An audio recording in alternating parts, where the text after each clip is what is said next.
Hello friends. चलिए आज की क्लास शुरू करते हैं। आज का हमारा टॉपिक रहेगा दिल्ली सल्तनत। आपकी जो मिडाइवल हिस्ट्री है उसके मेजर पोर्शन अगर देखो तो तीन पोर्शन है। एक है दिल्ली सल्तनत, दूसरा है मुगल साम्राज्य और तीसरा है आपका शिवाजी वाला जो पोर्शन है मराठों वाला। तीनों पोर्शन पर हम एक एक क्लास लेके आएंगे और एक ही क्लास में वो इतने तरीके से कराएंगे कि वो कंप्लीट हो जाएगा। क्लास थोड़ी लंबी हो सकती है, उसको ध्यान देना। अब थोड़ा सा आइडिया ले लीजिए क्या होती है सल्तनत, बादशाह क्या होते हैं, कौन से काल में क्या बोला जाता है, जिससे आगे समझने में आसानी होगी। ठीक है, तो पहले ये समझो कि यहाँ पर पहले इंडिया में हिंदू ही रह रहे थे और हिंदुओं का व्यापार किससे, अरबों से चल रहा था। अरब कौन से हैं? अरब प्रायद्वीप आपने देखा होगा, ये पूरा सऊदी अरब वाला जो पूरा प्रायद्वीप है, यूएई आ जाता है उसमें, ईरान आ जाता है उसमें, वो पूरा अरब कहलाता था उस टाइम पे। ठीक, तुर्की आ जाता था उसी में है। और वहाँ पर क्या हुआ, अरब में इस्लाम का उदय हो गया। इस्लाम का उदय कब होगा? 620 ईस्वी के आसपास, 622 में हिजरी संवत शुरू होगा आपका, इसके आसपास ईस्वी की बात हो रही है। इस्लाम का उदय हो जाएगा। इस्लाम का उदय हो जाएगा तो इस्लाम मानने वाले जो होंगे उनसे हमारा व्यापार किस चीज़ का चलेगा ज़्यादातर? घोड़ों का, खजूर का। वो यहाँ लेके आएंगे, यहाँ से कपड़ा वगैरह, मसाले वो सब लेके जाएंगे, अच्छा खासा व्यापार चलता है। जब भी व्यापार चलता है, संपर्क स्थापित होता है, तो फिर धीमे धीमे आवागमन स्थापित हो जाएगा, एक दूसरे से प्रभावित होंगे और वहीं से महत्वाकांक्षाएं बढ़ेंगी। तो महत्वाकांक्षाएं बढ़ती हैं और ऐसे ही बढ़ेंगी। तो 712 ईस्वी में मोहम्मद बिन कासिम ये पहली बार अटैक करेगा, पहला मुस्लिम होगा जो अटैक करेगा इंडिया पर। फिर आगे अटैक होते रहेंगे। ठीक है, वो आपके सिलेबस में है नहीं तो वो जानने की जरूरत नहीं है। मोहम्मद बिन कासिम यहाँ पर अटैक करेगा। सिंध में दाहिर रहता है राजा, लूटेगा, है ना, कत्लेआम मचाएगा, जजिया कर वगैरह शुरू करेगा। तो एक आपको बता दी स्टोरी कनेक्टिंग। अब आते हैं दिल्ली सल्तनत क्या है। तो अभी तक जो भी राजा वगैरह बाहर से आ रहे हैं ना, अटैक कर रहे हैं, वो लूटपाट करके चले जा रहे हैं, वो यहाँ पर कोई सत्ता स्थापित नहीं कर रहे। असली सत्ता स्थापित होगी आपकी जब 1192 में द्वितीय युद्ध, किस चीज का द्वितीय युद्ध? तराइन का द्वितीय तराइन होगा। पृथ्वीराज तृतीय को मार देता है मोहम्मद गौरी।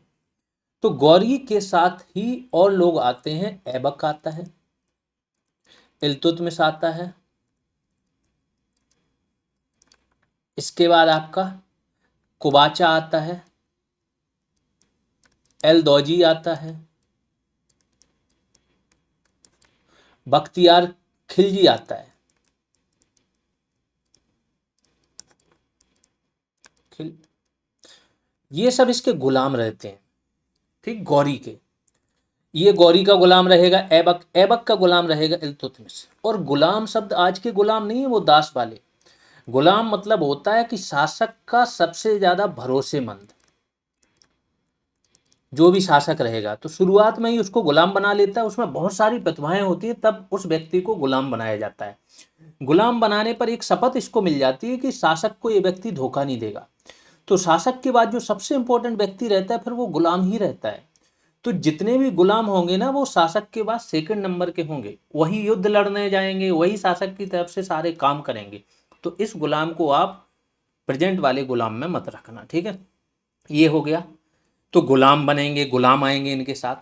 तो ऐसे ही मोहम्मद गौरी जब यहाँ पर आता है, जीतता है, और फिर उसको अपना वापस जाना होता है। ये लोग कहाँ से आए हुए होते हैं? मध्य एशिया से। ठीक, तो वहाँ इनको वापस जाना है। मध्य एशिया में अफगान भी मिला लो, अफगान से लेके लास्ट तक ये सारा उस टाइम पर वही था, सब इस्लाम के लोग वहाँ पर शासन कर रहे थे। ठीक है, तो इनको जाना है। खासतौर से ये लोग तुर्क से आए थे, तुर्की थे। ठीक, अब गौरी चला जाएगा वापस, गौरी वापस चला जाएगा, लेकिन इसके गुलाम यहीं पर रह जाएंगे। ऐबक रह जाएगा, ऐबक का गुलाम इल्तुतमिश रह जाएगा, कुबाचा यहीं रह जाएंगे, एलदौजी रह जाएंगे। बख्तियार खिलजी अपना बिहार बंगाल तरफ जाएगा और नालंदा विश्वविद्यालय वगैरह को जला देगा, है ना, वो अपना अलग अभियान कर रहा होता है। तो ये सारा सिस्टम घटित होता है। जो ये गौरी के बाद के वंश रहेंगे, कौन से? गुलाम वंश पहले रहेगा, शासन करेगा, फिर खिलजी, फिर तुगलक, फिर सैयद और फिर लोदी, 5 वंश रहते हैं। इन 5 वंशों के कार्यकाल को बोला जाता है सल्तनत काल या दिल्ली सल्तनत। इस टाइम पे जो भी लोग होते थे उनको सुल्तान बोला जाता था। आगे चल के 1526 में क्या होगा? पानीपत का प्रथम युद्ध बाबर और राणा सांगा के बीच में। और इसमें क्या हो जाएगा आपका? नहीं, पानीपत का प्रथम युद्ध हो जाएगा आपका बाबर तथा इब्राहिम लोदी के बीच में। ठीक, वो खानवा का युद्ध होता है, बाबर और राणा सांगा। जैसे ही इब्राहिम लोदी को हराएगा, इस वंश के अंतिम शासक को, तो फिर हो जाएगा मुगल साम्राज्य की स्थापना। और जो मुगल साम्राज्य होगा इसके बाद, वो लोग बादशाह कहलाएंगे। ये थोड़ा सा इनमें अंतर है, और यही 2 मेन लोगों को पढ़ना है पूरे वंश को इनके। ठीक, अब वंश के बारे में देख लेते हैं, वंशावली। पहला आएगा गुलाम वंश, क्योंकि इसमें से जितने भी थे किसी न किसी के गुलाम थे, तो 1206 से 1290 के बीच में। फिर आ जाएगा आपका खिलजी वंश। सबसे छोटा कार्यकाल अगर किसी वंश का है 30 वर्ष का केवल, तो वो है खिलजी वंश। ये भी क्वेश्चन बनता है। फिर आ जाएगा आपका तुगलक वंश, है ना। खिलजी में आपने अलाउद्दीन खिलजी, जलालुद्दीन खिलजी का नाम सुना होगा, गुलाम में सुना होगा ऐबक इल्तुतमिश वगैरह। तुगलक आ जाएगा गयासुद्दीन तुगलक, मोहम्मद बिन तुगलक, ये सब है ना, फिरोज शाह तुगलक। सबसे बड़ा कार्यकाल रहता है तुगलक वंश के शासकों का, 94 वर्ष शासन करते हैं। फिर एक सैयद वंश आ जाएगा। तैमूर लंका आक्रमण होगा, अस्त व्यस्त कर देंगे, वही सैयद वंश के खिज्र खां को शासक बना के चला जाएगा। ये लोग राज करेंगे 30-35 साल। इसके बाद फिर आखिरी वंश आ जाएगा लोदी वंश। लोदी वंश का अंतिम शासक रहता है इब्राहिम लोदी। तो जैसे मैंने बताया था आपको कि घनानंद मौर्य वंश में, याद करो, मौर्य वंश के पहले जो आपका नंद वंश का रहता था, घनानंद सबसे अलोकप्रिय हो जाता, वैसे ही ये व्यक्ति सबसे ज्यादा अलोकप्रिय है। ठीक, शासन ठीक ठाक है, इसकी सत्ता फैली हुई है, लेकिन अलोकप्रिय है। काम इसके ऐसे हैं कि जनता भी नाखुश है, इसके अमीर हैं वो भी नाखुश हैं, जो सूबेदार हैं वो भी नाखुश हैं।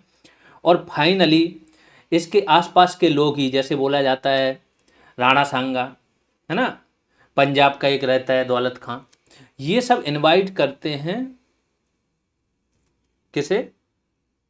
आपके बाबर को, कि आइए और अटैक कीजिए। और इन पर आएंगे, युद्ध होगा 1526 में।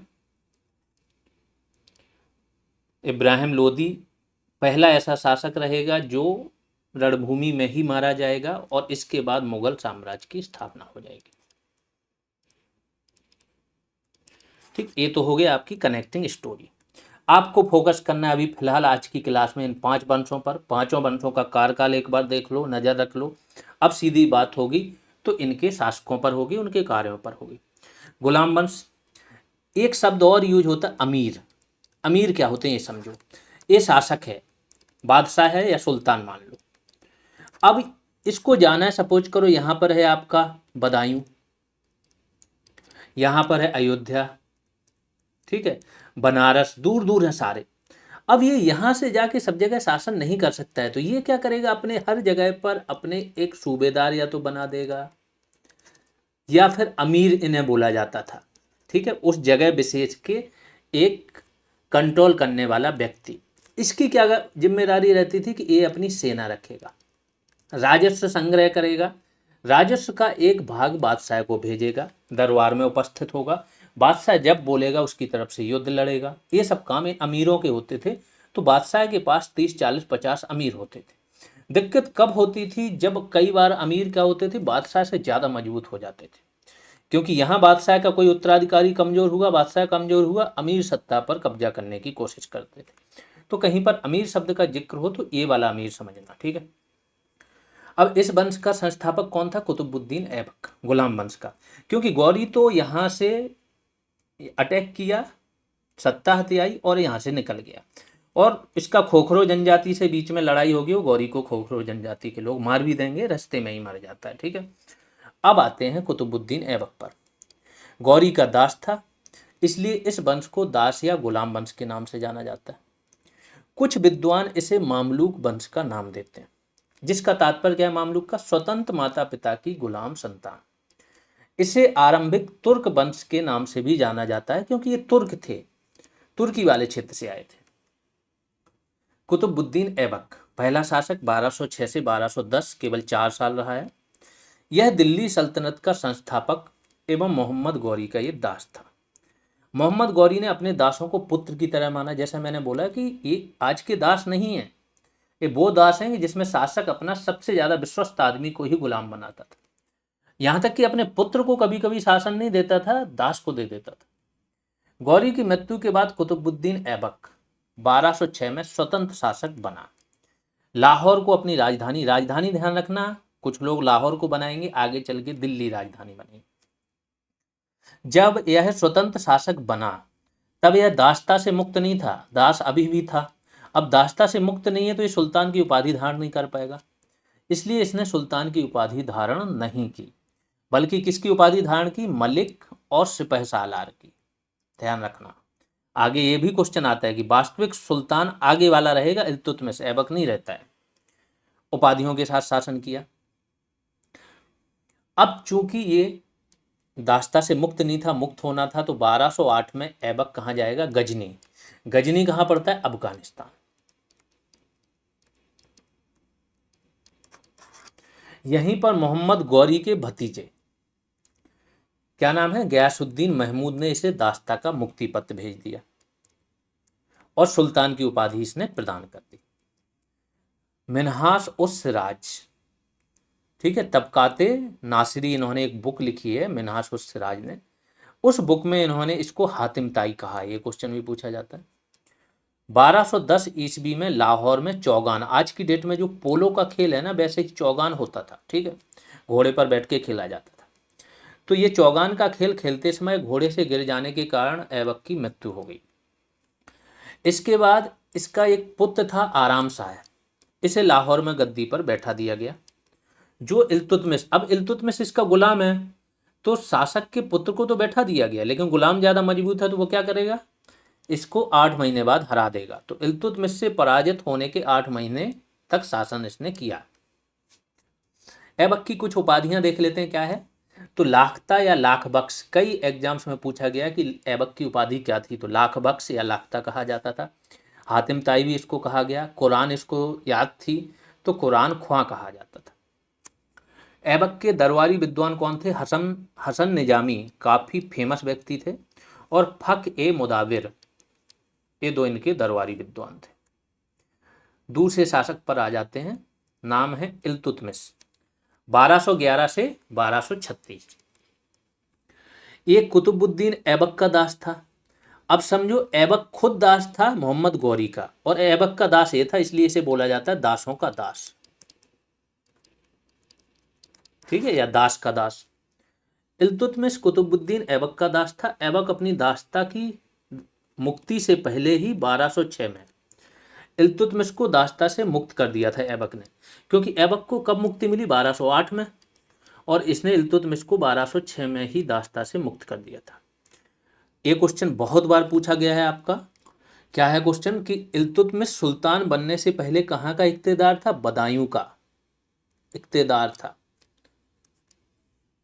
इल्तुतमिश ने दिल्ली को अपनी राजधानी बनाया, तो कुतुबुद्दीन ऐबक ने लाहौर को राजधानी बनाया।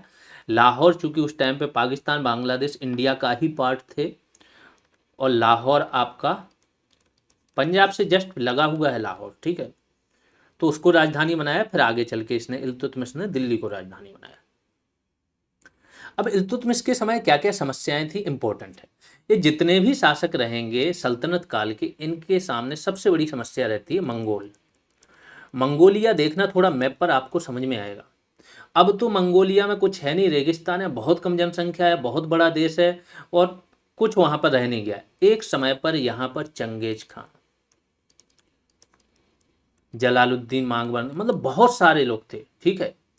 और इसके बाद यहाँ चले जाओ, तैमूर लंग आएगा आगे। ये इतने खतरनाक थे, इन्होंने लाखों लोगों की हत्या की है, सीधा खून बहाया है। तैमूर के बारे में तो ये कहा जाता है कि इस व्यक्ति ने इतनी हत्याएं की थी, इतनी दहशत फैला रखी थी कि इसकी मृत्यु के बाद भी लोगों को ये पता नहीं होने दिया गया था कि ये मर चुका है, तो कई वर्षों तक शासन इसके नाम पर चलता रहा, है ना। तो ये लोग क्या करेंगे ना, अटैक करेंगे इंडिया पर, और जितने शासक रहेंगे इनसे जरूर डरे रहेंगे, क्योंकि इतने खतरनाक होते थे, ये सीधा कत्लेआम शहर के शहर कत्ल कर देते थे। तो 1220-21 में मंगोल आक्रमणकारी चंगेज खां, ख्वारिज्म के राजकुमार, ये सब क्षेत्र वहीं के हैं, ख्वारिज्म वगैरह, बैक्टीरिया भी उसी के मिडिल ईस्ट में आ जाता है आपका। तो यहाँ के राजकुमार जलालुद्दीन मांगबरनी, इसका पीछा करते हुए भारत की सीमा तक आ पहुंचा। कौन? चंगेज खां, बहुत खतरनाक व्यक्ति। लेकिन क्या करेगा ना ये जलालुद्दीन मांगबरनी, इससे इल्तुतमिश से सहायता मांगेगा और इल्तुतमिश सहायता नहीं देगा, क्योंकि इसे पता है अगर इसने इनकी सहायता की तो ये व्यक्ति जो है ना इनको भी तहस नहस कर देगा। इल्तुतमिश ने मांगबरनी को शरण न देकर चंगेज खां के आक्रमण से अपनी रक्षा कर ली। चंगेज खां खुश हो गया, चलो तुमने शरण नहीं दी, छोड़ दिया इनको। फिर आएंगे नासिरुद्दीन कुबाचा। जो मैंने बताया था एल्दौजी और कुबाचा भी गौरी के गुलाम थे, तो जब बराबरी लेवल के व्यक्ति हैं तो वो क्या करेंगे, इनको छोड़ेंगे थोड़ी। तो कुबाचा सिंध और मुल्तान का प्रभारी था, इसने लाहौर पर अधिकार कर लिया था, क्योंकि ये दिल्ली आ गया तो कुबाचा ने लाहौर हड़प लिया। 1217 के मंसूरा के युद्ध में इल्तुतमिश ने कुबाचा को पराजित करके लाहौर छीन लिया। 1227 में इल्तुतमिश ने सिंध मुल्तान पर आक्रमण करके कुबाचा को फिर से पराजित किया। और कुबाचा क्या करेगा, एक्चुअली एक नदी रहती है वहीं आसपास युद्ध हो रहा होता है, तो जान बचाने के लिए क्या सिंधु नदी में कूद जाता है कुबाचा, वही सिंधु नदी जो जल संधि आपकी रद्द कर दी गई, और डूबकर मर जाता है। बंगाल विजय देख लेते हैं। इस समय बंगाल का शासक क्या रहेगा, गयासुद्दीन। तो ये जितने मैंने बोले वैसे तो दिल्ली के अधीन रहते थे जितने राज्य हैं, लेकिन जैसे ही देखेंगे यहाँ शासक कमजोर हो गया ना, तो ये जो सूबेदार रहते थे, सेना इनके पास सब कुछ रहता था, तो ये क्या करेंगे, अपने आप को स्वतंत्र तरीके व्यवहार अगर घोषित नहीं भी करेंगे ना, तो स्वतंत्र तरीके से काम करने लगते हैं। राजा को ना पैसा भेजेंगे, ना उनकी कहने पर सेना भेजेंगे, कुछ भी नहीं करेंगे, ठीक है। तो यहाँ का शासक रहता है गयासुद्दीन, जो स्वतंत्र रूप से शासन कर रहा था। 1226 में इल्तुतमिश का पुत्र रहता है नासिरुद्दीन महमूद। इंपॉर्टेंट है, सुल्तानगढ़ी का मकबरा इसी के नाम पर बनवाएगा ये, ठीक। इसने बंगाल पर आक्रमण किया। युद्ध में गयासुद्दीन पराजित हुआ और मारा गया, जो बंगाल का शासक था। इस तरह बंगाल पर इल्तुतमिश का अधिकार हो गया। इल्तुतमिश ने नासिरुद्दीन को यहाँ का सूबेदार नियुक्त किया और 1229 में नासिरुद्दीन की मृत्यु हो गई। सुल्तान रहता है, प्रिय रहता है, बंगाल जीता इनके लिए, तो पहला अगर इंडिया में मकबरा बनता है तो वो यही बनता है, सुल्तानगढ़ी का मकबरा। मकबरा मतलब जहाँ पर दफनाया जाता है किसी शासक को, किसी भी व्यक्ति को, वो मकबरा होता है, ठीक। तो आगे अगर हम स्थापत्य की बात करें या वास्तुकला, तो क्या होती है स्थापत्य और वास्तुकला, पहले वो समझ लो। कोई भी इमारत स्थापत्य और वास्तुकला में आती, कोई भी इमारत का निर्माण हो, चाहे वो आपका मंदिर हो, मस्जिद हो, मदरसा हो, किला हो, कोई भी इमारत हो, गिरजाघर हो, है ना, रेलवे स्टेशनें बनवाई हैं, ये सब आपकी वास्तुकला में आती हैं। इल्तुतमिश ने नासिरुद्दीन को यहाँ का ये हो गई बात, और इसकी मृत्यु हो गई। अब आते हैं तुर्क ए चहलमानी या चहलगामी लिखा होता है कहीं कहीं, ठीक। दल चालीसा कहीं कहीं गुलाम चालीसा लिखा होता है, इसमें कंफ्यूज मत होना, एक ही चीज है। था क्या, इल्तुतमिश बना था लेकिन गुलाम था, गुलाम से आके सत्ता पर आया था, अमीरों पर नियंत्रण रखना था। नियंत्रण या दो ही तरीके से होता है, या तो एक लालच, लालच किसका दोगे, शक्ति और पैसे का, और या फिर आप कठोरता अपनाओगे। अब इल्तुतमिश इतने शक्तिशाली तो थे नहीं कि वो शक्ति का प्रयोग करें, तो इन्होंने क्या किया, एक दल चालीसा बनाया, उसमें 40 जो प्रमुख अमीर थे ना उनको शामिल किया, और इनसे पूछ के ही इनके साथ डिस्कस करता था कोई भी निर्णय लेना हो। तो इन अमीरों की जो शक्ति है ना काफी बढ़ चुकी थी, काफी प्रभावशाली हो गए थे। तो इल्तुतमिश ने तुर्की अमीरों का जो, और ये अधिकतर अमीर कहाँ के थे, तुर्की के, एक विशिष्ट वर्ग का गठन किया, जिसमें उसके 40 विशिष्ट अमीर सम्मिलित थे। इन्हें क्या बोला जाता था, तुर्क ए चहलमानी या चहलगामी या गुलाम चालीसा या दल चालीसा के नाम से जाना जाता था। इसमें इसके विश्वासपात्र अमीर होते थे, जिन्हें बड़े बड़े पद दिए जाते थे, और यह एक प्रशासनिक वर्ग था। 1229 में क्या होगा, इल्तुतमिश बगदाद के, अब जैसे मैंने बोला था ऐबक जो था ना, उसने सुल्तान की उपाधि नहीं ली थी। सुल्तान की उपाधि मेनली खलीफा से लेनी होती थी, उसे जो गौरी है उसके भतीजे ने दे तो दी थी उपाधि, लेकिन उसकी उपाधि का कोई महत्व नहीं है, क्योंकि खलीफा जो होता था वो राजनीतिक और धार्मिक दोनों प्रमुख होता था इस्लाम में। तो इससे उपाधि नहीं ली थी उसने, ऐबक ने, लेकिन इल्तुतमिश खलीफा से उपाधि लेगा, और इसीलिए इसे वास्तविक संस्थापक बोला जाता है।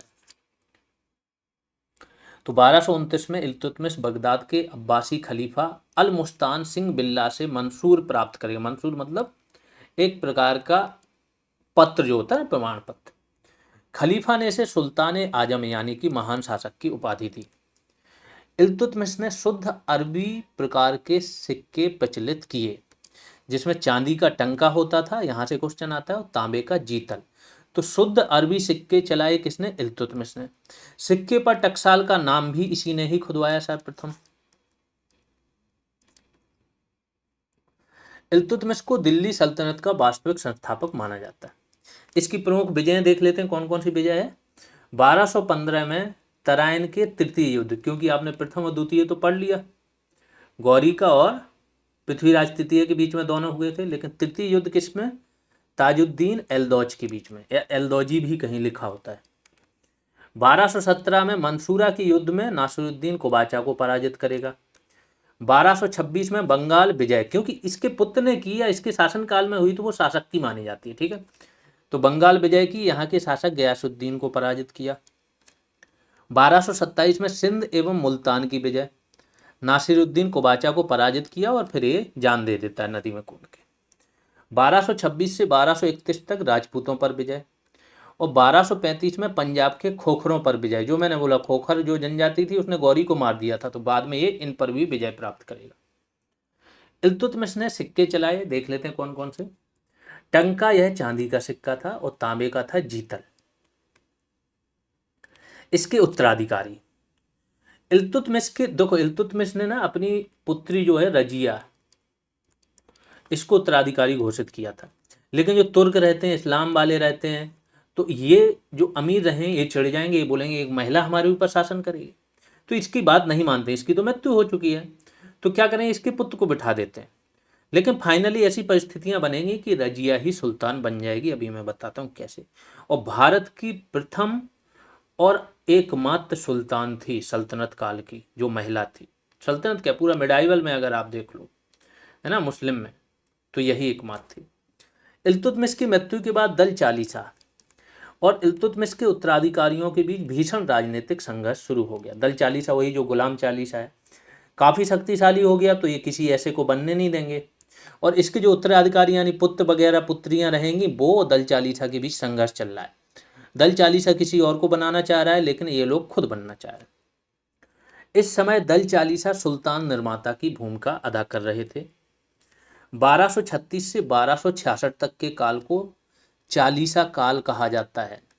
आगे चल के 1266 में, चूंकि बलबन की एंट्री हो चुकी है दल चालीसा में, बलबन करके एक व्यक्ति है दल चालीसा में आ चुका है, ये सारी चीज़ें देख रहा है कि ये दल चालीसा बहुत मजबूत है, किसी को भी बना सकता है, कुछ भी कर सकता है, ये भी उन्हीं का पार्ट था। तो जैसे ही ये बनेगा और ये चालीसा को सबसे पहला काम करेगा, इसे ख़त्म करेगा, कहेगा अब कोई चालीसा नहीं है, ठीक है, आगे आएगा ये।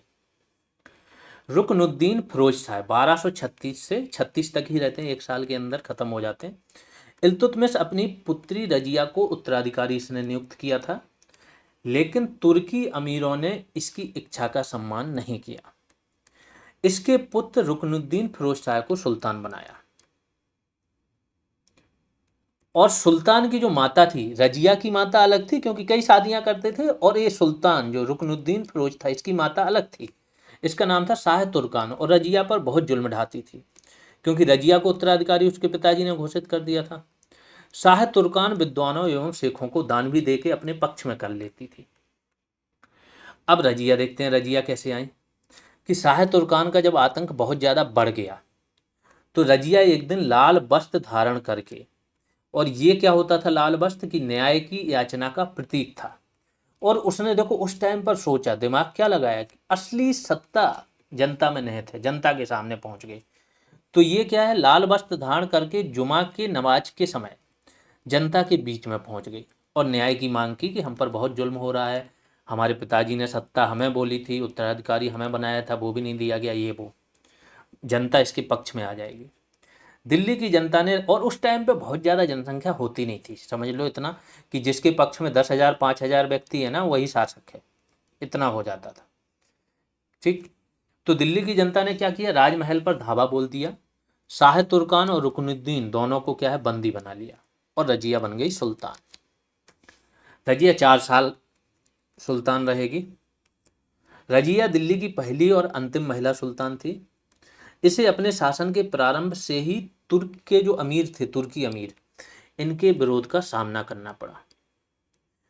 रजिया ने अपने शासनकाल के दौरान क्या किया, जमालुद्दीन याकूत, अब इसके बारे में तरह तरह की भ्रांतियां फैलाते थे, अफवाहें आज भी चलती हैं ना, तो इसके बारे में अफवाहें फैलाते, ये ऐसा है, ये ऐसे काम करती है, इस्लाम के विरुद्ध है, ये है वो है, जिससे कि इसकी इमेज खराब हो।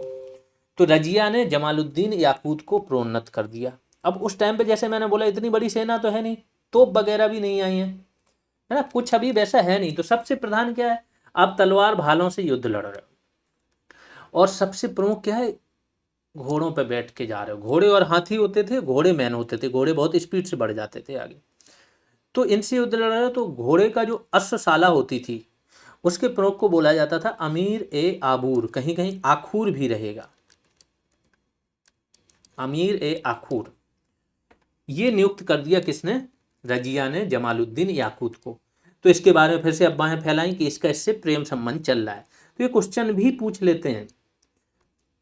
ठीक, आगे चल के, रजिया के विरुद्ध षड्यंत्रकारियों का नेता इख्तियारुद्दीन एतगिन था। तो रजिया के विरुद्ध जो षड्यंत्रकारी थे ना, उनका प्रमुख कौन था, एतगिन। रजिया तबर हिंद के सूबेदार अल्तुनिया, इससे पराजित हो जाएगी, अल्तुनिया से पराजित हो जाएगी, तो इससे विवाह कर लेगी। ठीक है, अब मिलके शासन करेंगे। लेकिन ये सारी चीज़ें लोगों को पसंद नहीं आ रही थी, जो अमीर थे, तुर्क के अमीर, उन्हें पसंद नहीं आ रही थी। वो क्या करेंगे, इनकी हत्या का प्रबंध कर देंगे। हरियाणा में कैथल नामक एक जगह है, ये वापस लौट रही थी, कैथल के जंगलों में इनकी हत्या कर दी जाएगी 1240 में। तो समझ लो राजा इतने ही मजबूत होते थे कि जंगल में डाकू लोग भी हत्या कर देते थे, गिने चुने लोग। फिर अगले हैं बहराम शाह, 1240 से 1242। इस समय राज्य की सारी शक्ति एतगिन, वही जो रजिया के विरुद्ध षड्यंत्र रच रहा था, इसके हाथ में थी। 1241 में मंगोल नेता तायर के नेतृत्व में भारत पर आक्रमण हुआ। तो जो मंगोल बराबर इनका खतरा बना रहेगा, नेता बदलते जाएंगे, लेकिन भारत पर आक्रमण का इनका खतरा बराबर बना रहेगा, और मंगोल यहाँ पर पराजित हो जाएंगे बहराम शाह से। 1242 में बहराम शाह की भी हत्या कर दी गई। ये छोटे छोटे हैं, जो मोस्ट इंपॉर्टेंट है ऐबक, इल्तुतमिश, रजिया और बलबन, 4 हैं। बीच के थोड़ा जान लो कि अगर कभी कभार ऑर्डर पूछ दिया जाता है, वो आपको पता होना चाहिए। फिर अगला बनेगा 42 से 46 के बीच में अलाउद्दीन महमूद शाह। यह रुकनुद्दीन फिरोज शाह का पुत्र था। ठीक है, जो इल्तुतमिश है उसका पुत्र था रुकनुद्दीन फिरोज, इसका पुत्र था ये अलाउद्दीन महमूद शाह। 1246 में इसे कारागार में डाल दिया गया था, और वहीं इसकी मृत्यु हो गई। ठीक है, अलाउद्दीन मसूद शाह की बात हो रही। फिर नासिरुद्दीन महमूद शाह, 1246 से 66। अब इसके जस्ट बाद बलबन आ जाएगा, तो 20 साल ये शासन करेगा। यह इल्तुतमिश के पुत्र नासिरुद्दीन महमूद का पुत्र था। तो इल्तुतमिश का क्या हो गया, ये पौत्र हो गया।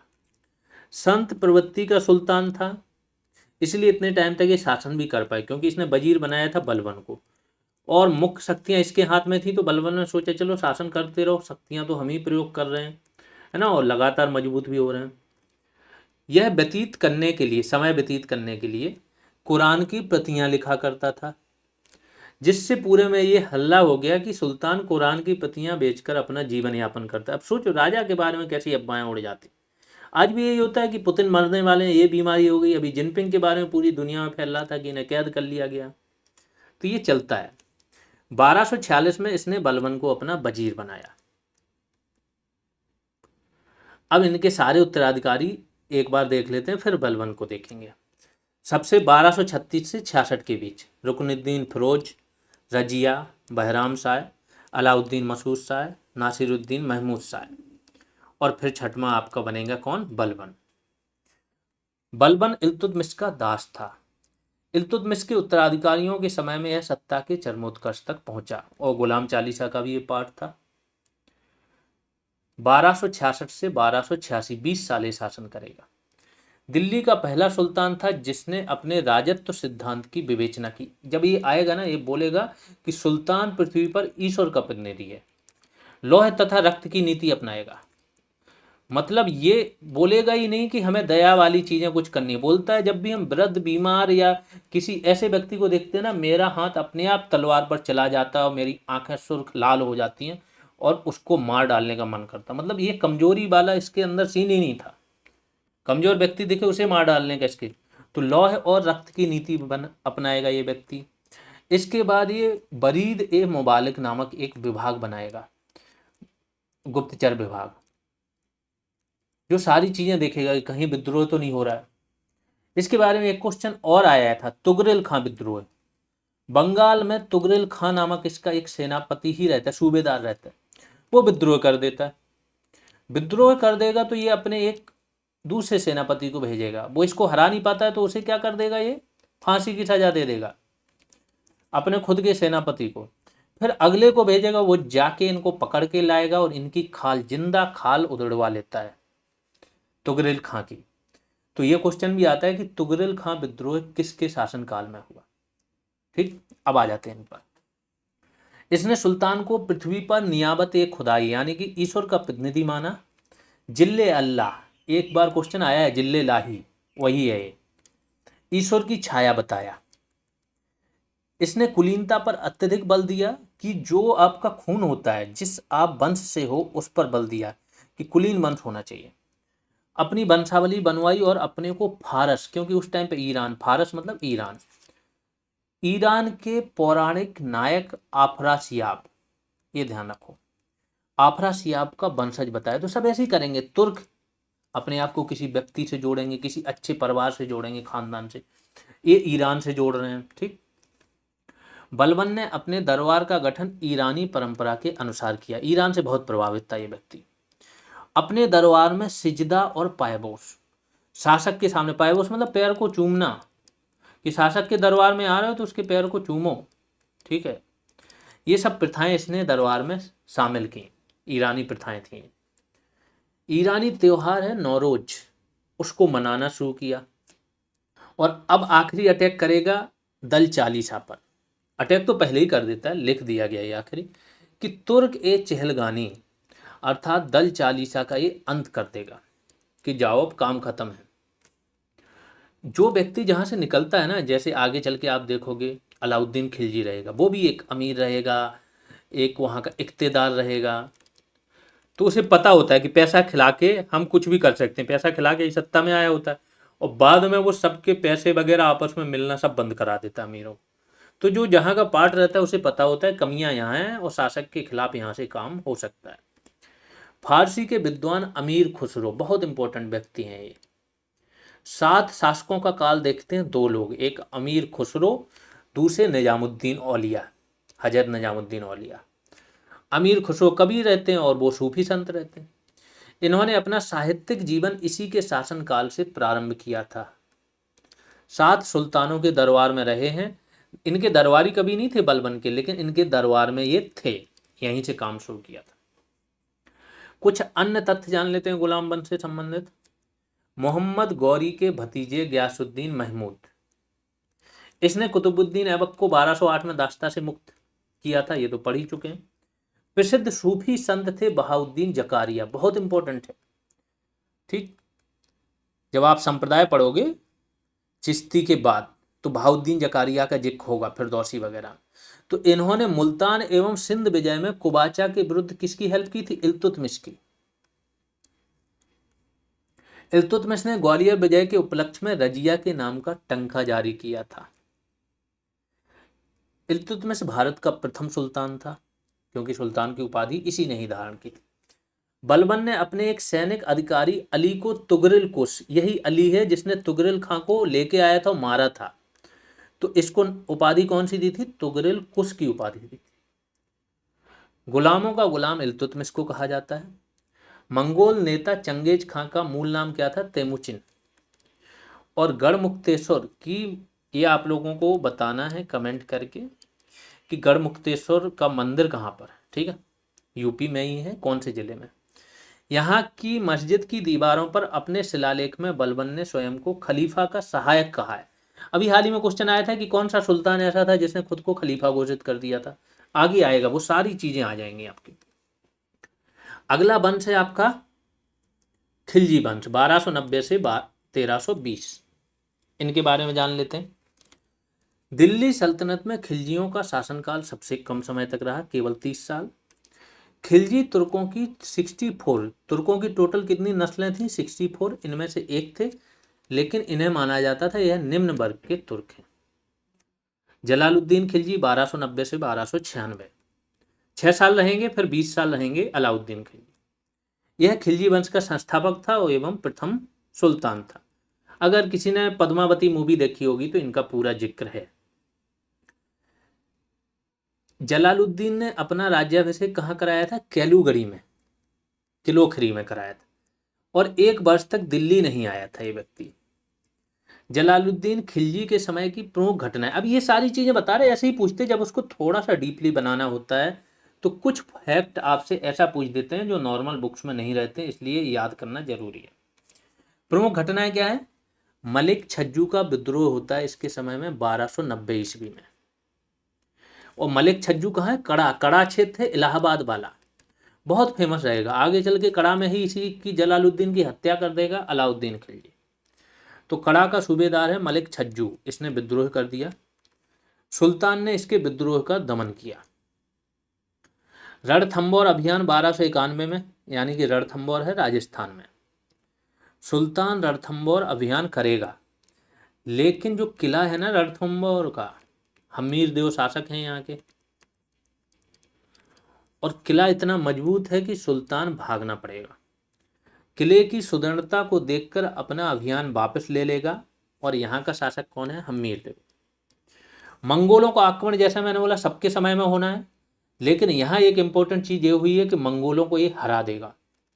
मंगोलों का आक्रमण होगा तो ये पूछा जाता है कि मंगोलों को किसने अच्छे से हराया था, तो ये यही है, जलालुद्दीन खिलजी। 1292 में अब्दुल्ला खां के नेतृत्व में मंगोलों का आक्रमण हुआ, जिसमें मंगोल पराजित हुए। फिर एक सूफी संत रहेंगे सिद्धि मौला, इनको मृत्युदंड दे देंगे, यही जलालुद्दीन। सिद्धि मौला एक सूफी संत थे। सुल्तान की हत्या के षड्यंत्र रचने की संभावना के कारण इन्हें मृत्युदंड दे दिया गया। देवगिरी का अभियान होगा, लेकिन ये नहीं करेगा, इसके उसमें अलाउद्दीन खिलजी जाएगा। 1296 में अलाउद्दीन खिलजी के नेतृत्व में देवगिरी का अभियान होगा। इसने देवगिरी के शासक रहते हैं रामचंद्र देव, इनको पराजित कर अपार धन प्राप्त किया। सुल्तान की हत्या हो जाएगी 1296 में। सुल्तान को कड़ा जाएंगे, सुल्तान खुद से, अलाउद्दीन खिलजी रहेंगे, लूट करके ला रहे होते हैं देवगिरी से, तो इन्हीं से मांगते हैं क्या क्या, और यहीं पर अलाउद्दीन इनकी हत्या कर देगा और दिल्ली की गद्दी पर बैठ जाएगा। अलाउद्दीन खिलजी के बारे में, इनका भतीजा ही रहता है जलालुद्दीन का। और कुछ जान लेते हैं खिलजी के बारे में। 1296 से 1316, 20 साल तक है अलाउद्दीन खिलजी। बचपन का नाम क्या था? अली गुरशास्त्र। प्रारंभिक जो इसको सफलताएं, जितने भी अभियान थे गुजरात का, ये सब यही करता है अलाउद्दीन खिलजी। ठीक है, अपनी प्रारंभिक जब इसको सफलताएं मिलती है ना, तो इससे प्रसन्न होकर यह अत्यधिक महत्वाकांक्षी हो जाता है। इसने अपने सिक्कों पर सिकंदर ए सानी, यानी कि द्वितीय सिकंदर की उपाधि धारण की। और जहां पर मैं हेडलाइन ऐसे कर दूं नीचे, वो समझ लेना, वहां से क्वेश्चंस आपका कभी ना कभी बना है। तो सिकंदर ए सानी की उपाधि किसने ली थी? अलाउद्दीन खिलजी ने। दिल्ली के कोतवाल था एक, अब एक्चुअली ये क्या है ना, खुद को एक अलग धर्म की स्थापना करना चाह रहा था, खुद को खलीफा घोषित करना चाह रहा था। इसकी ऐसी योजना थी, लेकिन इसने किया नहीं। किसने इसको मना कर दिया था? इसका मित्र था, वो दिल्ली का कोतवाल था, अता उल मुल्क। इसके समझाने पर इसने इन योजनाओं को त्याग दिया था। ये आता है, तो खलीफा इसने घोषित नहीं किया था खुद को। अलाउद्दीन दिल्ली का पहला सुल्तान था जिसने धर्म को, हाँ बाकी सब लोग खलीफा से सुल्तान की उपाधियां ले रहे हैं ना, ये नहीं लेगा, ये किसी खलीफा को नहीं मानता है। धर्म को अलग रखा इसने और शासन को अलग रखा। शासन के मामले में कभी भी किसी खलीफा से ना कोई उपाधियां ली, ना उससे कोई प्रामाणिकता मांगी और ना उसकी कोई बात मानी इसने। विद्रोह देख लेते हैं इसके काल में कौन कौन से हुए।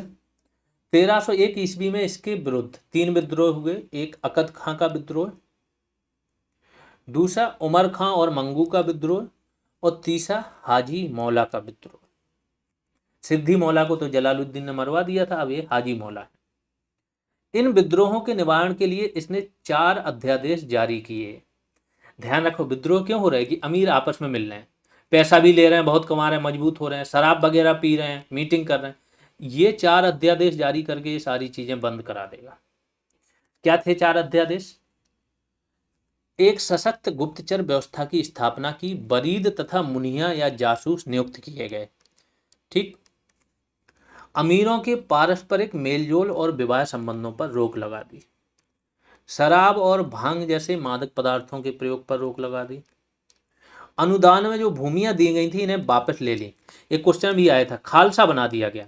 खालसा भूमि होती थी जो शासक के अधीन होती थी, यानी कि राज्य के अधीन। डायरेक्ट राज्य इस पर खेती कराता था। ठीक है, तो खालसा भूमि बना दी बहुत सारी भूमियों को। राजस्व अधिकारियों को निर्देश दिया कि जिनके पास अत्यधिक संपत्ति है उनसे कर के रूप में वो संपत्ति ले ली जाए। आगे आ जाते हैं, गुजरात विजय 1299 में ये जाता है गुजरात। इस समय यहाँ का शासक रहेगा कर्ण बघेला, और ये भाग जाता है अलाउद्दीन खिलजी को देख के। 1299 में गुजरात अभियान हुआ। कर्ण बघेला बिना युद्ध किए ही भाग गया और देवगिरी में रामचंद्र देव के यहाँ शरण ली। अब देवगिरी कहाँ है? दक्षिण में। उनके यहाँ शरण लेगी तो ये फिर दक्षिण का अभियान करेगा आगे चल के। इस तरह गुजरात को दिल्ली सल्तनत में मिला लिया गया। ध्यान रखो, गुजरात अभियान में ही इसे मलिक काफूर नामक गुलाम मिलेगा, 1000 दिनारी। अभी नहीं, 1299 की बात नहीं है ये, मलिक काफूर आपको 1299 के पहले मिल जाएगा, इसके पहले भी गुजरात अभियान करेगा। 1000 दीनार में इसे खरीदता है तो इसे 1000 दीनारी भी कहा जाता है। रणथंबोर विजय 1300 से 1301। अब राजस्थान की 2 विजय है, ठीक है, 2-3 विजय हैं यहाँ देखो।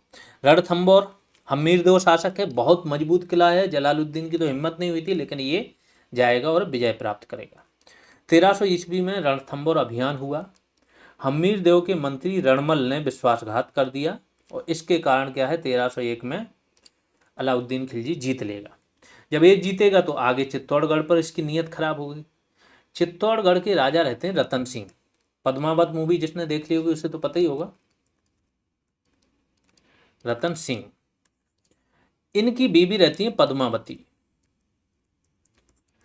ये बहुत ज्यादा खूबसूरत रहती हैं और ये खूबसूरती के चर्चे इन तक पहुंच जाते हैं तो इनको भी लगता है कि जितनी दुनिया भर की नायाब चीजें हमारे पास होनी चाहिए, हम इतने सशक्त व्यक्ति हैं, पूरे दिल्ली पर शासन कर रहे हैं, तो ये जाते हैं फिर वहां अटैक करते हैं।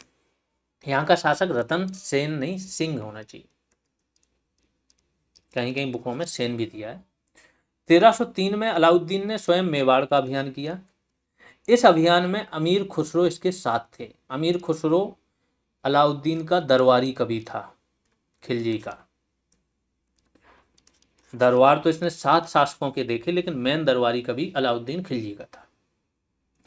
इस अभियान का एक मुख्य उद्देश्य था राणा रतन सेन की पत्नी जो है पद्मावती, इनको प्राप्त करना। लेकिन फाइनली क्या होता है, ये जीत जाता है और सभी लोग को मार देता है और जितनी भी लेडीज रहती हैं वो जौहर कर देती हैं। जौहर क्या होता है? सामूहिक रूप से आग में खुद को दहन कर देती हैं। ठीक है। मालवा विजय, और सबसे पहले अगर जौहर की बात करो तो वो दाहिर राजा दाहिर हैं, आपके सिंध के हैं। पहला आक्रमण होगा मुस्लिम आक्रमण, मोहम्मद बिन कासिम 711 में चलेगा, 12 में आक्रमण करेगा। ठीक है, तो 712 ईस्वी। दाहिर की पत्नी वगैरह पहला जौहर करती हैं। ठीक है, पहले साक्ष्य जौहर के यहीं से मिलते हैं। मालवा विजय 1305 में, यहाँ का शासक महलक देव था और ये सन याद रखना, पूछे जाते हैं। 1305 में मालवा अभियान हुआ। मालवा क्या है? एमपी प्लस नागपुर वाला क्षेत्र, महाराष्ट्र एमपी का क्षेत्र। ठीक। इसमें महिलक देव को पराजित करेगा और मालवा को अपनी सल्तनत में मिला लेगा। जालौर विजय 1311 ईस्वी। इस समय यहाँ का शासक कौन था? कन्नड़ देव। 1311 में जालौर अभियान हुआ।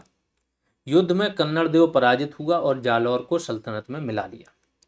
यह इसके उत्तर भारत की अंतिम विजय होगी। दक्षिण की विजय देख लेते हैं। देवगिरी का अभियान ये 3 बार करता है। 1296 में करेगा देवगिरी का अभियान, और यहाँ से जो राजा रहते हैं रामचंद्र देव, वो एग्री कर जाते हैं कि हम तुम्हें कुछ आय देंगे, हर साल देंगे। और इसके बाद ये आय देना भूल जाता है 1307 में, तो फिर इन पर अटैक होगा, इनको उठा के ले आएगा, है ना। और इसके बाद आखिरी इन पर अभियान होगा 1313। और दक्षिण के जो अभियान थे इसके बिल्कुल वैसे ही था समुद्रगुप्त वाला जो मैंने बताया था, सर्वकर दानाज्ञाकरण। ये क्या करेगा कि इनसे धन लेगा, उपहार लेगा, बहुत सारी मात्रा में लेगा, और उनका शासन उन्हीं को सौंप के वापस आ जाएगा। जीतेगा, शासन वापस सौंपेगा, लेकिन लूटेगा। तो इस समय देवगिरी का शासक कौन था? रामचंद्र देव। 1307 में मलिक काफूर ने देवगिरी पर आक्रमण किया। अब देखो दास जा रहा है, राजा की तरफ से दास आक्रमण कर रहा है, गुलाम। रामचंद्र देव को परिवार सहित दिल्ली ले आएगा, और रामचंद्र देव यहाँ पर 6 महीने तक रहेंगे। अपनी एक पुत्री का विवाह सुल्तान के साथ कर देगा ये, ठीक है। आगे चल के आप देखोगे ना, मोहम्मद बिन तुगलक के समय में 1336 ईस्वी, तो उसके पहले हरिहर और बुक्का रहेंगे। विजयनगर साम्राज्य, किसी ने नाम सुना होगा। इन दोनों शासकों को भी उठा लाता है वो मोहम्मद बिन तुगलक के समय, और क्या करेंगे फिर? उसको इस्लाम कबूल करा देंगे, सारी चीज़ें। फिर जब वो छूट के जाएंगे तो फिर वहाँ पर हिंदू धर्म में कन्वर्ट होंगे और विजयनगर साम्राज्य की 1336 में स्थापना करेंगे। तो ये बहुत सारी स्टोरियाँ मिलती हैं। सुल्तान ने इसे 1 लाख स्वर्ण मुद्रा और राय रायन की उपाधि प्रदान की। राय रायन, तो इसका सम्मान किया सुल्तान ने कि आगे के जो भी अभियान होंगे ना दक्षिण के, फिर ये सुल्तान की सहायता करेगा। जैसे वारंगल हो गए, होयसल हो गए, ठीक। वारंगल अभियान 1309 से 1310। इस समय तेलंगाना का शासक कौन था? प्रताप रुद्रदेव द्वितीय, और इसकी राजधानी वारंगल। युद्ध में पराजित हो, एनआईटी वारंगल है, टॉप पर रहती है ना, टॉप एनआईटी है देश की। वो कहाँ है? तेलंगाना में। युद्ध में पराजित होने के बाद प्रताप रुद्रदेव द्वितीय ने बहुत से उपहार दिए, सुल्तान की अधीनता भी स्वीकार की, और इसी उपहार में विश्व प्रसिद्ध क्या आया? कोहिनूर हीरा।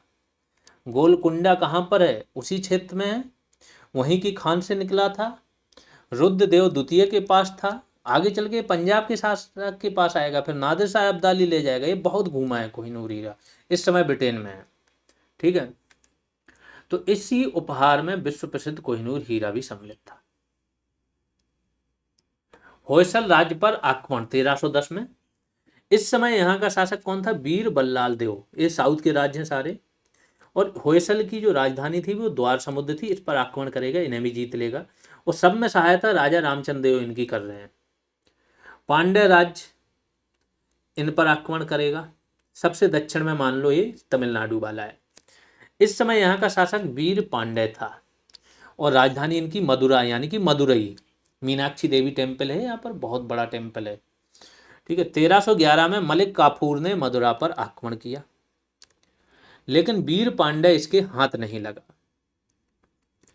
यहां पर इसने भीषण लूटपाट की।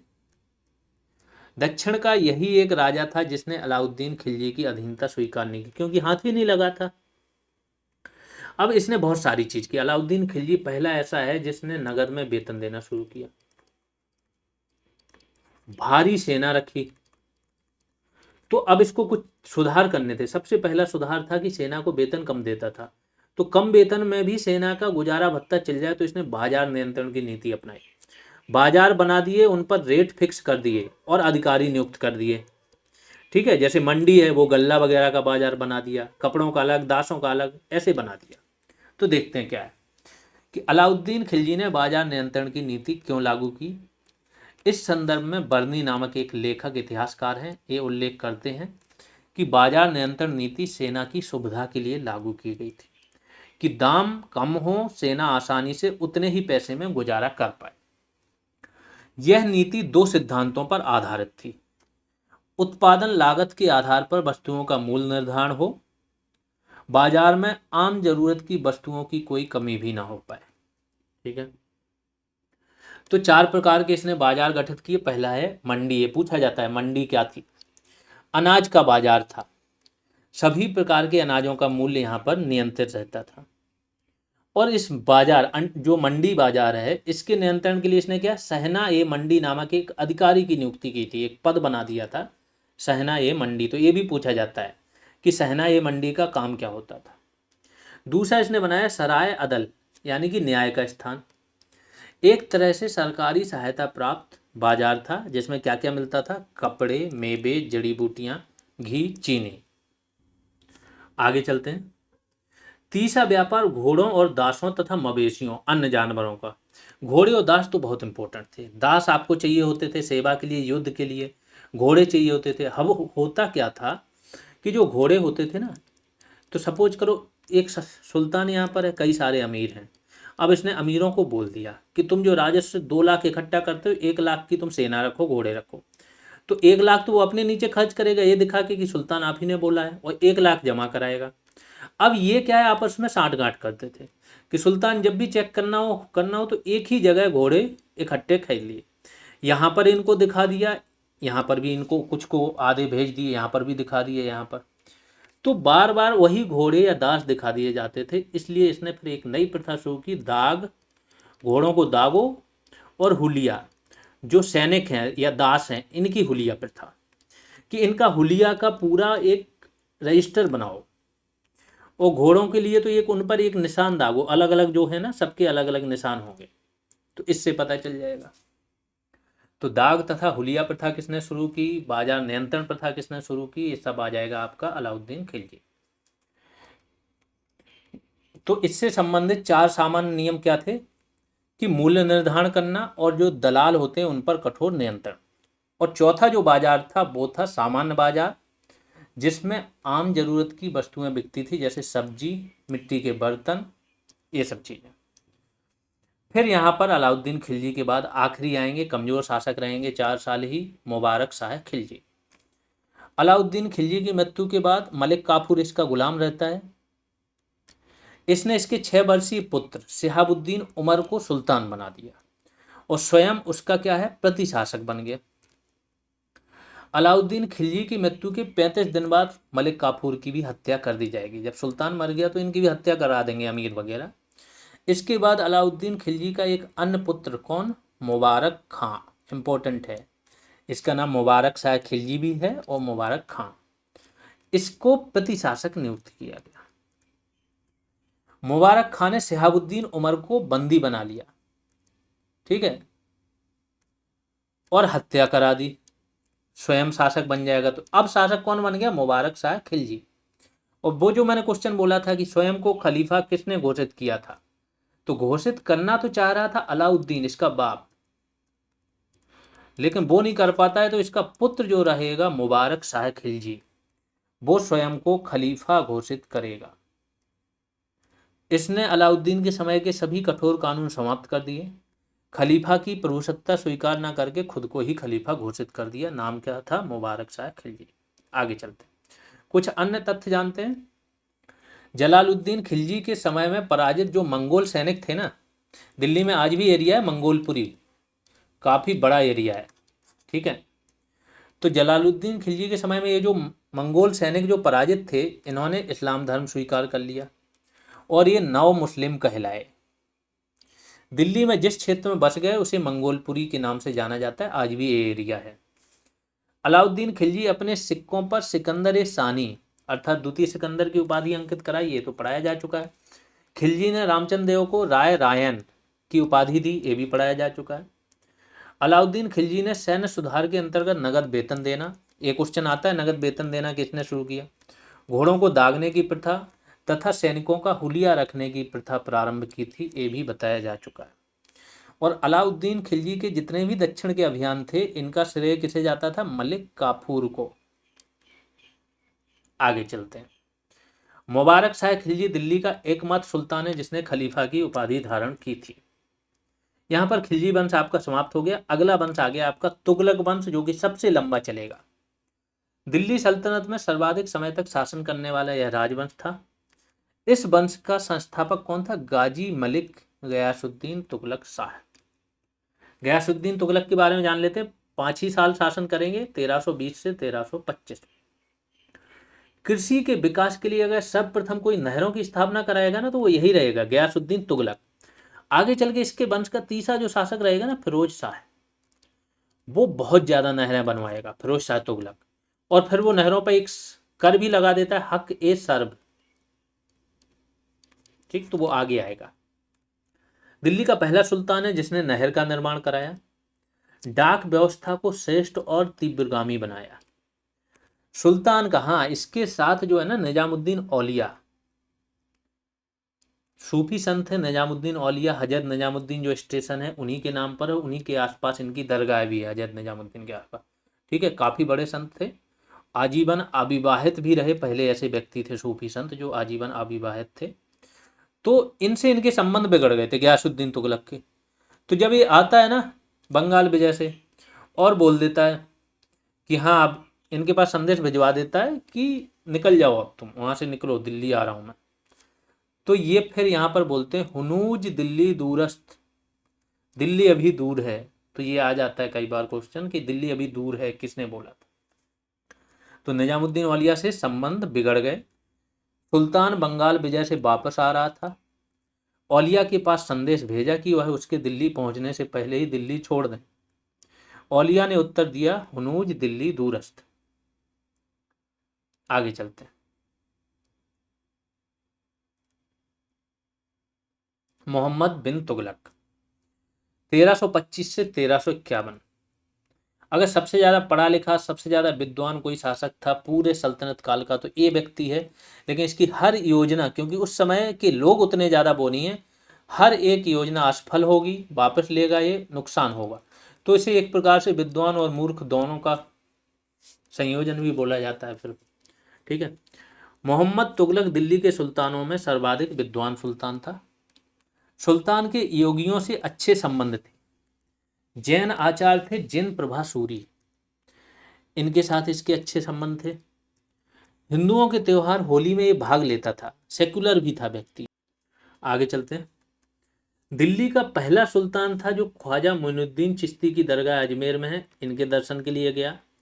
और सालार मसूद गाजी, इनकी दरगाह बहराइच में है। अभी इन पर विवाद भी चल रहा था, क्योंकि गाजी जो शब्द होता है ना, वो इसलिए लगता है जब आप दूसरे धर्म के लोगों को बड़े पैमाने पर कत्ल करके उन पर शासन करते हो, वो होता है गाजी। और इनकी दरगाह कहाँ है? बहराइच में। इनके लिए भी गया। 1340 ईस्वी में इसने सिक्कों पर अपना नाम हटाकर खलीफा मुस्तकफी बिल्लाह, यानी कि अपना नाम हटा दिया और खलीफा का नाम लिखवा दिया। राजधानी, अब इसकी कुछ योजनाएं जो लगातार असफल हुई वो देख लो, वहां से क्वेश्चन। जैसे पहली योजना है राजधानी परिवर्तन। सुल्तान ने दिल्ली से दौलताबाद यानी देवगिरी राजधानी बनाने की योजना बनाई। दिल्ली उत्तर में, इससे नीचे चला जाएगा ये दक्षिण की तरफ। ठीक है, वो राजधानी बनाना चाहता है। और क्या करेगा, वहां पर बना भी देगा राजधानी, लेकिन वहां से फिर कंट्रोल नहीं कर पाता है, तो फिर दोबारा क्या करेगा, ये राजधानी दिल्ली ही बनाएगा। ये योजना असफल हो जाएगी। मुख्य उद्देश्य यहाँ पर लिख दिया गया कि मुसलमानों की जनसंख्या कहाँ? दक्षिण में बढ़ानी थी, जिससे वहाँ पर राजनीतिक प्रभुत्व स्थापित किया जाए। लेकिन बहुत सारी चीज़ें आती हैं। कुछ कहते हैं कि दिल्ली के जो लोग होते थे ना, इसे पत्र लिखते थे और पत्र में गालियाँ लिखते थे, तो इनसे क्षुब्ध होकर फिर इसने सोचा चलो राजधानी चेंज कर दें। और एक रीज़न ये है कि बीचों बीच ये जो स्थान पड़ता है, ना साउथ में पड़ता है ना नॉर्थ में, बीचों बीच है दौलताबाद, तो वहाँ से दोनों जगह कंट्रोल करे, बट वो भी नहीं कर पाया। फाइनली राजधानी दिल्ली वापस लेके आया। प्रतीक मुद्रा का प्रचलन, दूसरी जो इसकी असफलता थी वो थी प्रतीक मुद्रा बनाई इसने। क्या चांदी की मुद्रा चलती थी? चांदी की दुनिया भर में कमी हो गई। सुल्तान पढ़ा लिखा था, इसने दिमाग लगाया, तो इसने क्या किया कि मुद्रा बना दी कांसे की और उसका भाव रख दिया चांदी बराबर। जैसे आज होता है ना, पहले क्या होता था कि जितना ग्राम चांदी लगा है, तो उस टाइम सपोज करो 10 ग्राम चांदी लगा है, और 10 ग्राम चांदी का भाव 10 रुपये चल रहा है तो वो 10 रुपये की ही मुद्रा कहलाएगी। 20 ग्राम चांदी 20 रुपये की मुद्रा, क्योंकि जो इसका इसमें जो मेटल लगा है, धातु लगी, उसका जो भाव होगा वही उसका मेन भाव होगा। अब ये चलने लगे नोट कि 2 रुपये, नोट को बनाने में खर्च आना है 2 रुपये, और बना दिया उसको 2000 का नोट। तो प्रतीक मुद्रा अभी चलने लगी, पहले ऐसा नहीं चलता था।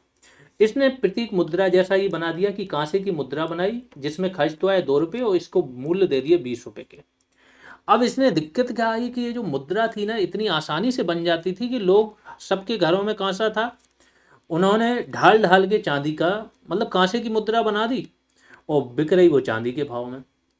जब इतनी हो जाएगी कि बाजार में लोग लेना बंद कर देंगे, चीजें वस्तुएं मिलनी बंद हो जाएंगी, सुल्तान फिर क्या करेगा, मुद्रा वापस लेगा और जिनके पास भी कांसे की मुद्राएं थी, चाहे उन्होंने घर पे बनाई हो, सबको उसके बदले में चांदी की मुद्रा देगा। तो ये भी योजना सफल हो गई। यही सब लिखा है यहाँ पर कि कांसे की मुद्रा प्रचलित थी जिसका नाम अदली था, चांदी के टंके के मूल्य के बराबर थी। उद्देश्य क्या था कि 14वीं शताब्दी में पूरे विश्व में चांदी की कमी हो गई थी और मुख्य मुद्रा चांदी की टंका ही थी। चांदी की कमी के कारण मुद्रा की कमी हो गई, जिससे वस्तुओं के मूल्य में भी कमी हो गई। अतः सुल्तान ने अपनी साख बचाने के लिए प्रतीक मुद्रा का प्रचलन किया। दुर्भाग्य से इसने मुद्रा विधि को गुप्त नहीं रखा, ना ही नकली सिक्का बनाने वालों के लिए दंड विधान किया। परिणाम स्वरूप क्या होगा, घर घर नकली सिक्का बनने लगे, पूरा बाजार नकली सिक्कों से भर गया। इससे पूरा राष्ट्रीय व्यापार ठप हो गया। जब सुल्तान को समझ में आ गया कि योजना असफल हो गई तो उसने आदेश दिया कि जिनके पास जितने भी सिक्के हैं उनको बदल के चांदी के दे दिए जाए। अगली योजना फिर बनाएगा एक खुरासान। खुरासान प्रांत वही है अफगानिस्तान के उधर मध्य एशिया वाला, ठीक है। इस समय ईरान में मंगोलों का शासन था, जिन्हें इलखान कहा जाता था। इलखानों की शक्ति कमजोर हो गई थी उस टाइम पे, पतन हो गया, जिससे राजनीतिक अस्थिरता थी। इसने अच्छा मौका समझा कि चलो यहाँ पर राजनीतिक अस्थिरता है, शक्ति पतन हो गई, हम जाके यहाँ पर भी कब्जा कर सकते हैं। इसी राजनीतिक अस्थिरता का लाभ उठाने के लिए सुल्तान ने खुरासान अभियान की योजना बनाई। और इसके लिए सुल्तान ने क्या किया, मिस्र का जो शासक होता है इससे संधि कर ली कि तुम भी हेल्प करोगे हमारी, हम ऐसे ऐसे आएंगे। अब होगा क्या, जिस शासक से इसने संधि की वो शासक ही हट जाएगा। और इस अभियान के लिए इसने क्या है, 3,70,000 सैनिकों की भर्ती की और इन्हें 1 साल का अग्रिम भी दे दिया कि इस उस पे चलना है, 1 साल का काम रहेगा और सबको 1 साल का वेतन दे दी। फाइनली क्या हुआ, जो मिस्र का शासक रहता है जिससे संधि की थी वो शासक ही हट जाएगा, उसको हटा दिया जाएगा गद्दी से। तो फिर ये क्रियान्वयन नहीं हो पाएगा, इसके पूरे 1 साल के पैसे बेकार चले जाए। अगली योजना क्या रहेगी, दोआब। दोआब में कर वृद्धि की योजना। दोआब होता है 2 नदियों के बीच का क्षेत्र, काफी उपजाऊ भूमि होती है ये। तो उपजाऊ भूमि होती है तो इसने सोचा चलो यहाँ पर हम कर बढ़ा के लगा सकते हैं, आय बढ़ जाएगी। तो राज्य की आय बढ़ाना चाहता था, करों में वृद्धि की, लेकिन उसी समय क्या हुआ, अकाल पड़ गया। अकाल पड़ जाएगा, आपने कर बढ़ा दिए, जनता क्या होगी, परेशान होगी, सुल्तान की बेइज्जती, मतलब एक प्रकार से इमेज खराब होगी, इसके प्रति असंतोष उत्पन्न होगा और फाइनली सुल्तान इनको भी वापस लेके क्या करेगा, अब उल्टा ही बोलेगा हमसे कर्ज ले लो, तुम लोग ज़्यादा दिक्कत में हो, सोनघरी नामक कर्ज बांटेगा। सोनघर भी कहीं कहीं लिखा होता है। तो ये योजना भी इसकी असफल हो गई कि करों में वृद्धि की योजना बनाई। इस योजना को सर्वप्रथम दोआब क्षेत्र में लागू किया। दुर्भाग्य से जब यह योजना लागू हुई तब दोआब क्षेत्र में अकाल पड़ गया। किसान राहत की अपेक्षा कर रहे थे। इसी समय यह योजना लागू हो गई। परिणाम स्वरूप क्या होगा, किसानों ने विद्रोह कर दिया और किसानों का यह पहला विद्रोह था। सुल्तान को जब समझ में आया कि ये योजना लागू नहीं हो पाएगी तो इसने क्या किया, योजना तो वापस ले ही ली और किसी ऋण भी प्रदान किए जिन्हें सोनगरी कहा जाता है। दिल्ली का पहला सुल्तान है जिसने प्राकृतिक आपदा के समय किसानों को ऋण दिए। यहां से भी क्वेश्चन बनता है। अब जब इसकी सारी योजना, ये कराचल योजना थी। कराचल अभियान में क्या था, तराई क्षेत्रों पर इसको अधिकार करना था, वहां पर डाकू वगैरह ये सब चीजें बहुत परेशान कर रहे थे। इसने सेना भेजी, सेना को मना किया था कि इस क्षेत्र में मत जाना, और सेना चलेगी हिमालयी क्षेत्र में। वहां पर मौसम जलवायु बहुत प्रतिकूल थी, सारे मर गए, गिने चुने 1-2 बच्चे, बाकी सब मर गए। तो ये भी योजना असफल। ये सारी इसकी योजनाएं थी, असफल हो रही थी, जनता भी परेशान थी, काम अच्छा करना चाह रहा था बहुत आगे की सोच रखता था, लेकिन वो चीज़ लागू नहीं हो पा रही थी। इसीलिए इसकी मृत्यु पर बदायूनी इतिहासकार है इसके दरबार में था, इसकी मृत्यु पर लिखता है कि इस तरह सुल्तान को अपनी रियाया यानी कि अपनी जनता से और जनता को अपने सुल्तान से मुक्ति मिल गई।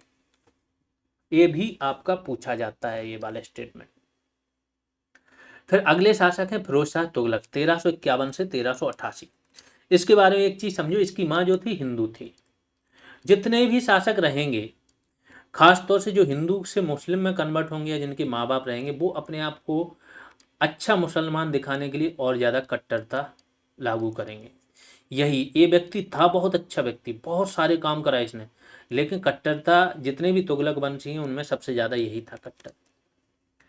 मोहम्मद तुगलक के ना कोई पुत्र था, मतलब सेकंड नंबर का, और ना ही कोई अपना उत्तराधिकारी था। यह एक हिंदू माँ का पुत्र था। कौन? फिरोज शाह तुगलक। ठीक, मोहम्मद तुगलक का तो कोई पुत्र नहीं था। इसकी माँ का नाम नैला देवी था।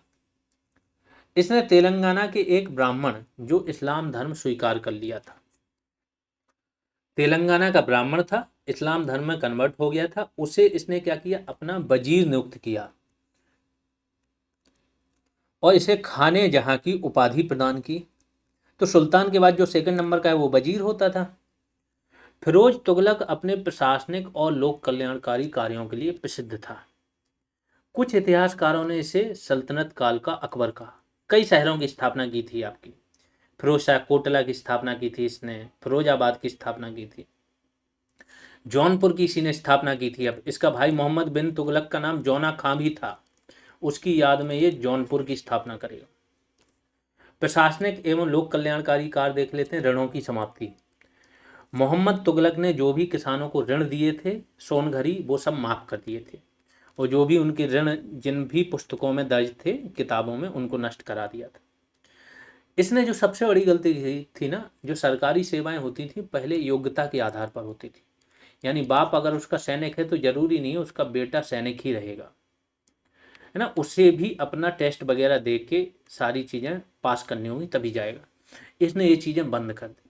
इसने वंशानुगत बना दिया, जो नौकरी में उसके बेटे को मिल जाएगी। इससे भ्रष्टाचार बड़े पैमाने पर, अयोग्यता नौकरियों में आ गई, और आगे चल के इसलिए इसके वंश का भी पूरा नष्ट हो जाएगा, इसका साम्राज्य। फिरोज तुगलक ने आदेश दिया कि सरकारी सेवक के वृद्ध होने या मृत्यु होने पर उसके पुत्र या दामाद या दास को सरकारी सेवा में नियुक्त कर दिया जाए। नगद वेतन की जगह जागीर देने की व्यवस्था कर दी कि जमीन दी जाएगी। राजस्व व्यवस्था में सुधार इसने जरूर किया, कि दिल्ली का पहला सुल्तान है जिसने राज्य का हासिल तैयार कराया। यहाँ से क्वेश्चन आता है इसके लिए। वैसे राज्य का हासिल या मैप के आधार पर ये राजस्व वसूल करना अलाउद्दीन खिलजी ने भी कराया था। इसके लिए इसने ख्वाजा हसामुद्दीन इसको नियुक्त किया।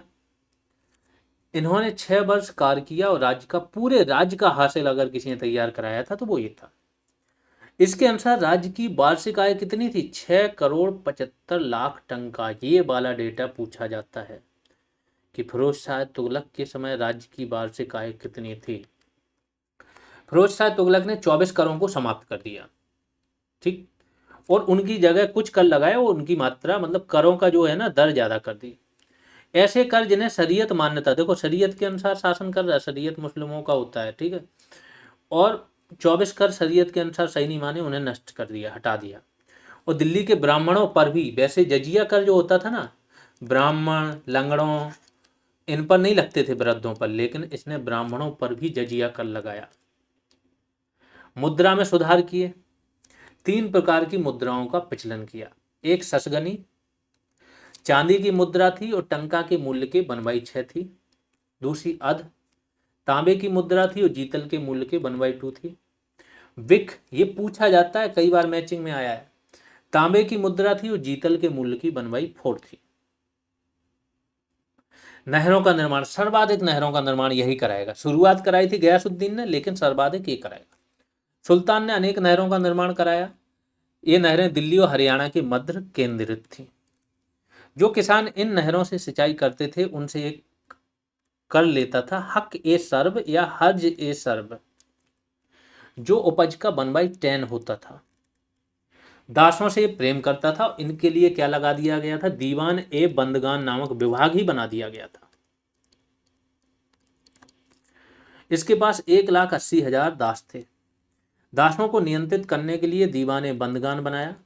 दासों का विभाग था ये, और प्रत्येक दास को 10 से लेकर 100 टंका तक वार्षिक वेतन भी देता था। सिफा खाना, दारुल सिफा का नाम सुना होगा, मुस्लिमों में आज भी नाम यूज होता है दारुल सफा या सिफा। ठीक, ये क्या था, निःशुल्क चिकित्सालय, इसकी स्थापना इसने कराई। रोजगार दफ्तरों की स्थापना कराई। दिल्ली के कोतवाल के माध्यम से इसने बेरोजगारों को रोजगार देने की व्यवस्था की। ये भी आता है कि रोजगार दफ्तर की स्थापना किसने कराई। कारखानों का निर्माण कराया। 2 प्रकार के कारखाने होते थे, रातवी कारखाना और गैर रातवी। रातवी में क्या होता था, मनुष्यों और पशुओं के लिए भोजन तैयार किया जाता था। और गैर रातवी में क्या होता था, इसमें सुल्तान और उसके परिवार के लोगों एवं अमीरों की दैनिक आवश्यकताओं की वस्तुएं तैयार की जाती। उद्यानों से प्रेम था, तो इसके बारे में डेटा देख लो कि दिल्ली और उसके आसपास के फलों के कितने बाग, 1200 बाग लगवाए थे इसने। इस्लाम धर्म के प्रति अत्यधिक कट्टर था। स्त्रियों को संतों के मकबरों पर जाने पर इसने प्रतिबंध लगा दिया है। और भी ये कुछ मंदिर भी इसने तोड़वाए थे, है ना। कुछ मंदिरों के लिए बाद में इसका आता है दान भी दिया था। फिरोज तुगलक के उत्तराधिकारी। अब चूंकि इसके उत्तराधिकारी बड़े कमजोर आएंगे, इन्होंने जो था ना, जो भी व्यक्ति लास्ट में कट्टर रहा, समाज में विभाजन हो गया, उसके बाद उसका अंत हो गया। ठीक है, तो फिरोज के 2 पुत्र थे, फतेह खां और मोहम्मद शाह। इसमें फतेह खां की मृत्यु फिरोज तुगलक के जीवन काल में ही हो गई थी। मोहम्मद शाह को फिरोजी दासों ने राजधानी से भगा दिया था। ठीक है, जो इसके दास थे। इस कारण फतेह खां का पुत्र था तुगलक शाह द्वितीय, यह उत्तराधिकारी बनेगा और 1388 से 89 1 साल तक ही शासन करेगा। 89 में इसकी मृत्यु हो जाएगी, तो इसका छोटा भाई अबू बकर शाह दिल्ली का सुल्तान बनेगा। वैसे ये सब क्वेश्चंस नहीं पूछे जाते, इनसे नहीं आता, लेकिन होता क्या, कभी कभी क्रोनोलॉजी दे देते हैं। अब जितने भी एग्जामिनर हैं वो क्षेत्र खोजते हैं जो लोग नहीं पढ़ते नॉर्मली, वहां से बना देते हैं, तो इनका आ जाता है ना। इसके बाद मोहम्मद शाह, जैसे मुबारक शाह का बताया था कि मुबारक शाह ने खलीफा घोषित किया, कोई इंपॉर्टेंट नहीं है मुबारक शाह, लेकिन उनसे पूछ दिया। तो मोहम्मद शाह 1390 से 1394 तक रहेंगे। इसके बाद संघर्ष चलता है, एक्चुअली इनके दासों में, इसके उत्तराधिकारियों में बहुत संघर्ष चलता है, तो कहीं भी केंद्रीय सत्ता है नहीं। इसी टाइम पर 1398 में तैमूर लंग आक्रमण करेगा। ऐसा आक्रमण करेगा, दिल्ली में 7 दिन तक कत्लेआम मचाएगा, लोगों के शव, छत बितत शव पूरी दिल्ली में पड़े हुए थे, और जो पक्षी खा रहे थे, पूरी दिल्ली को लूट लेगा, कोई शासक नहीं रहता है ये तैमूर लंग। ठीक, ये काम करता है। 1398 में होगा दिल्ली पर आक्रमण, और इसके आक्रमण का मुख्य उद्देश्य धन प्राप्त करना हो। जब इसका आक्रमण हो जाएगा, तो जो जौनपुर रहेगा, अलग अलग जो भी क्षेत्रीय सूबेदार राजा रहेंगे ना, तो वहां पर रहता है एक ख्वाजा जहां या मलिक सरबर, वो अलग सरगी साम्राज्य की स्थापना कर देगा जौनपुर में। अगला वंश है आपका सैयद वंश, 1414 से 1451 तक रहेगा। पहला शासक खिज्र खां। कौन बनाएगा इसे, तैमूर। सैयद वंश का संस्थापक था। तैमूर ने खिज्र खां को पंजाब और मुल्तान का सूबेदार नियुक्त किया। इसने दौलत खां को पराजित करके दिल्ली का स्वतंत्र शासक बन जाएगा। खिज्र खां स्वयं को पैगंबर मोहम्मद साहब का वंशज मानता था ये व्यक्ति। ये भी क्वेश्चन आता है कि कौन सा दिल्ली का ऐसा सुल्तान था जो स्वयं को पैगंबर मोहम्मद साहब का वंशज मानता था, वो है खिज्र खां। किसने तैमूर ने किसे बनाया था, वो भी इसका नाम आता है।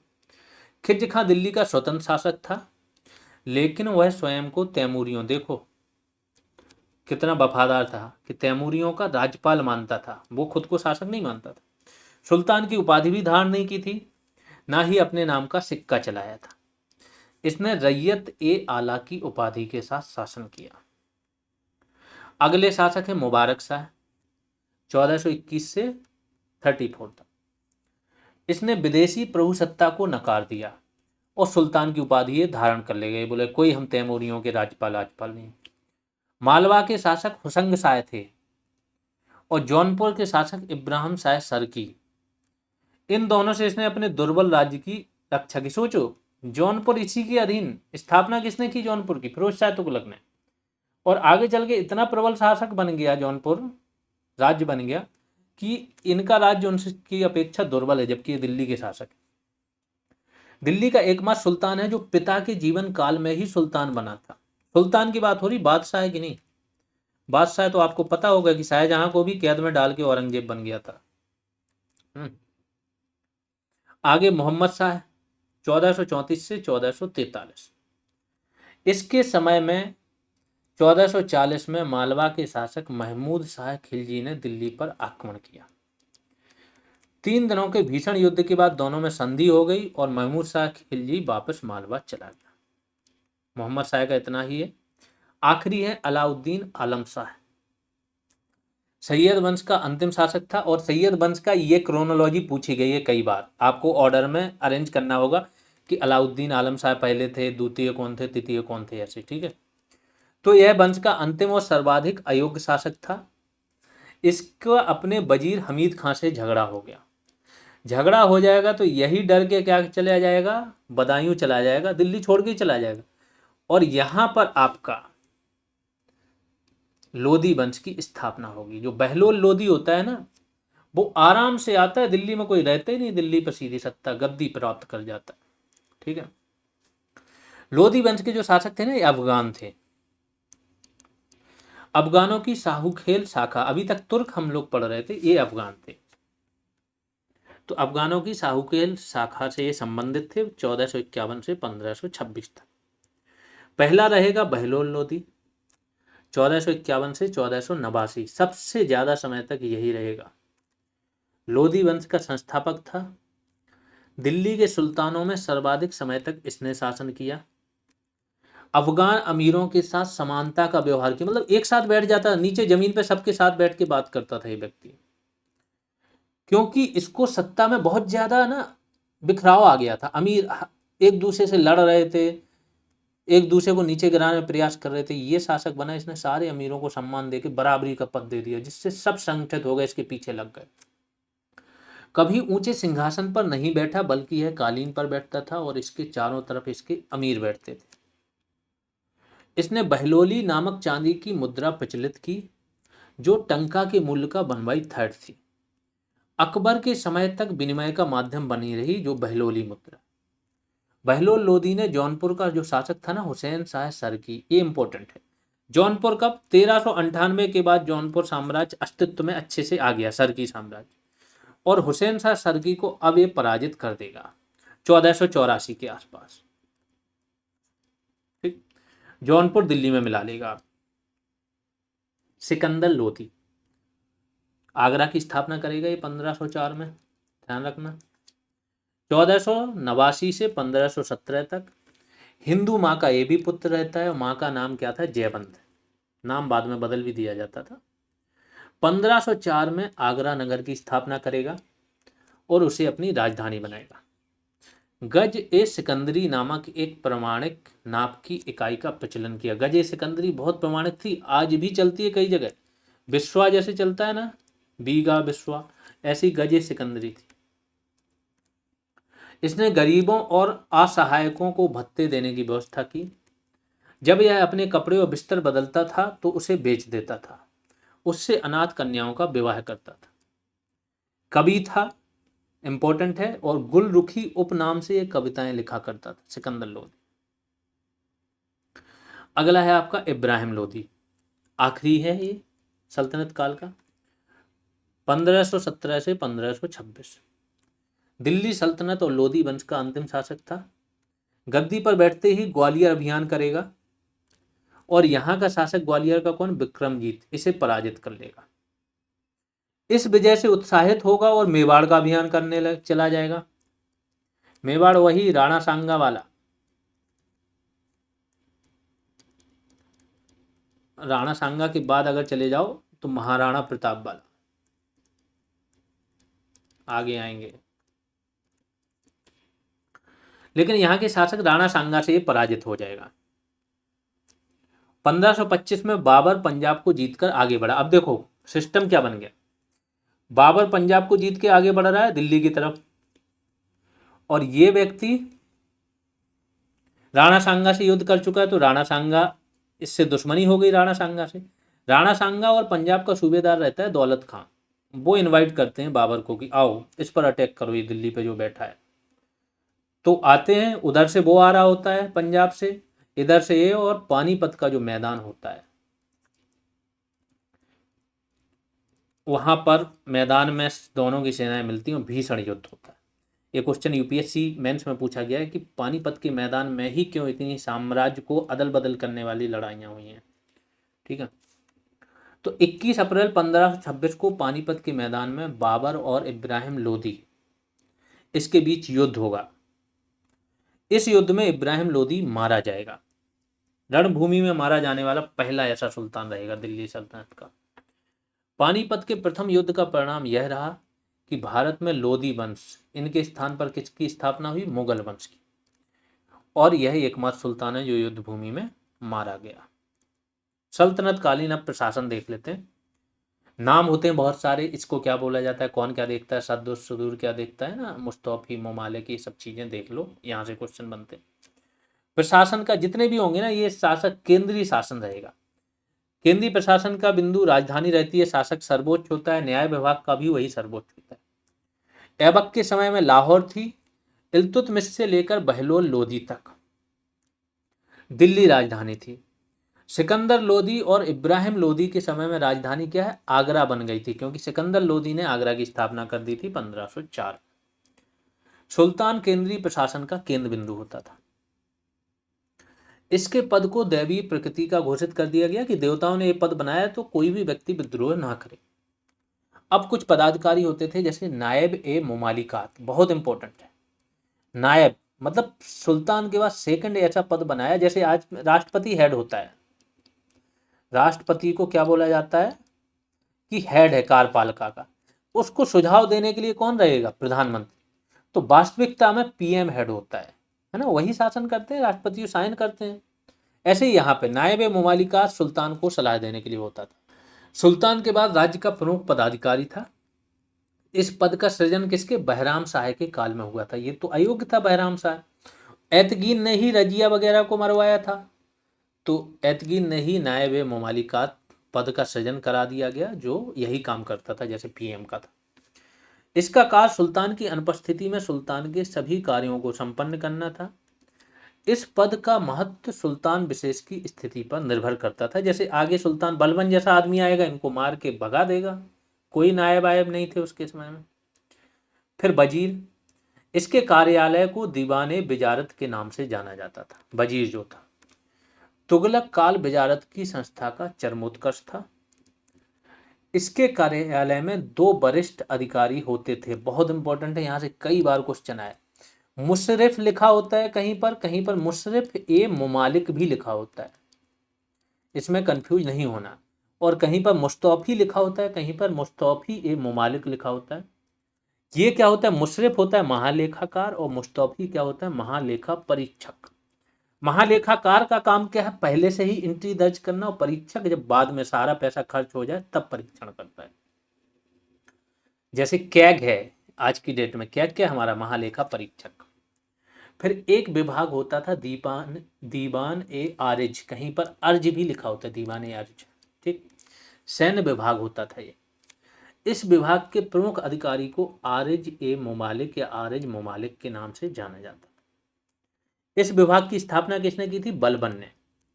मुख्य कार्य क्या होता था? सेना की भर्ती करना, सेना की आवश्यकताओं की पूर्ति करना, उन्हें सुसज्जित करना, इसका कार्य था। लेकिन यह सेनापति नहीं होता था आरिज मुमालिक, बैकग्राउंड देखता था पूरा। फिर अगला बहुत इंपॉर्टेंट है दीवान ए इंसा, यह पत्राचार विभाग था। इस विभाग का प्रमुख अधिकारी दबीर ए खास या अमीर मुंशी होता था। प्रमुख कार्य क्या होता था? शाही फरमानों को लिपिबद्ध करना, उन्हें संबद्ध विभागों तक पहुंचाना। फिर दीवान ए रसालत, रसालत में विदेश विभाग, रसातल में पहुंचाना है ना, तो इसका प्रमुख अधिकारी रसालत ए मुमालिक होता था। अधिकारी प्रमुख कौन होता था वो ज्यादा इंपॉर्टेंट नहीं है, विभाग और उसका कार्य किससे संबंधित? विदेश मंत्री की हैसियत से यह कार्य करता था। फिर सद्र उस सुदूर था, सद्र आ जाए समझ लो ये धार्मिक है, तो यह धार्मिक मामलों में सुल्तान का मुख्य सलाहकार था। सुल्तान की तरफ से धार्मिक संस्थाओं, शैक्षणिक संस्थाओं और व्यक्तियों को अनुदान भी देता था। फिर अमीर ए हाजिब, इसे अमीर बारबक भी कहा जाता था, और ये काम क्या करता था? दरबारी मामलों की देखरेख करने वाला प्रमुख अधिकारी था। फिर दीवाने वकूफ बहुत इंपॉर्टेंट है, किसने बनाया था? जलालुद्दीन खिलजी ने। खर्च के ब्यौरे को तैयार करने के लिए इसकी स्थापना हुई। ये दीवाने इस्तिहाक भी है एक विभाग, इस्तिहाक पेंशन विभाग था ये। दीवान ए अमीर ए कोही या दीवाने अमीर कोही बहुत इंपॉर्टेंट विभाग है, ये था कृषि विभाग। मोहम्मद तुगलक ने सर्वप्रथम इस विभाग की स्थापना की थी। इसका मुख्य कार्य क्या था? मालगुजारी व्यवस्था, कृषि से ही मिलती थी मालगुजारी या राजस्व, देखभाल एवं भूमि एवं खेती के योग्य बनाना होता था। तो मेनली एक कृषि विभाग था। दीवाने खैरात, खैरात क्या होता है? दान देना, खैरात में देना। तो यहां से समझ जाओ कि दान विभाग था, इसकी स्थापना किसने? फिरोज शाह तुगलक ने की थी। दीवाने खैरात हो गया, दीवाने बंदगाह हो गया, दारुल सफा हो गया, ये सब किसने की थी? फिरोज शाह तुगलक। आमिल और मुंसिफ नामक दो अधिकारी होते थे, यूपीएससी में हर 1-2 साल में ये आ जाता है क्वेश्चन। तो आमिल क्या होता था? राजस्व वसूली, और मुंसिफ प्रशासन वाला होता था। और आमिल में क्या है? परगना स्तर का महत्वपूर्ण अधिकारी था। न्याय व्यवस्था देख लेते हैं। सर्वोच्च न्यायाधीश तो सुल्तान होता था, लेकिन न्याय जो अधिकतर होते थे वो काजी करते थे। सुल्तान तक जब बात पहुंचेगी तो फिर वही फाइनल निर्णय लेगा, लेकिन काजी जिसके शब्द में आगे आ जाए, काजी उल कुजात जो भी हो, वो फिर न्याय व्यवस्था से संबंधित है। जैसे सद्र आ जाए तो वो धार्मिक मामलों से संबंधित है, काजी आ जाए तो न्याय व्यवस्था। तो सुल्तान के न्यायालय को दीवान ए मजालिम कहा जाता था। भू राजस्व निर्धारण की पद्धतियां देख लेते हैं। 3 प्रकार से भू बांटी जाती थी, यहां से भी क्वेश्चन आता है। एक तो खेत बटाई, कि खेत में जो खड़ी फसल है ना उसकी बंटवारा हो जाता था, कि इतनी हम इतना बड़ा खेत है, जैसे अब ये फसल खड़ी है, ऐसे बांट लेंगे कि यहाँ की फसल हम काटेंगे, यहाँ की इतनी तुम, तो ये फसल राजस्व में चली जाए। दूसरा लंक बटाई, लंक या रास आप लोगों ने नाम सुना होगा, है ना। तो लंक बटाई में क्या होता है? कटी हुई फसल, फसल कट गई लेकिन अभी उसका बीज नहीं निकला, उपज नहीं निकली, उसको बांट लेते थे।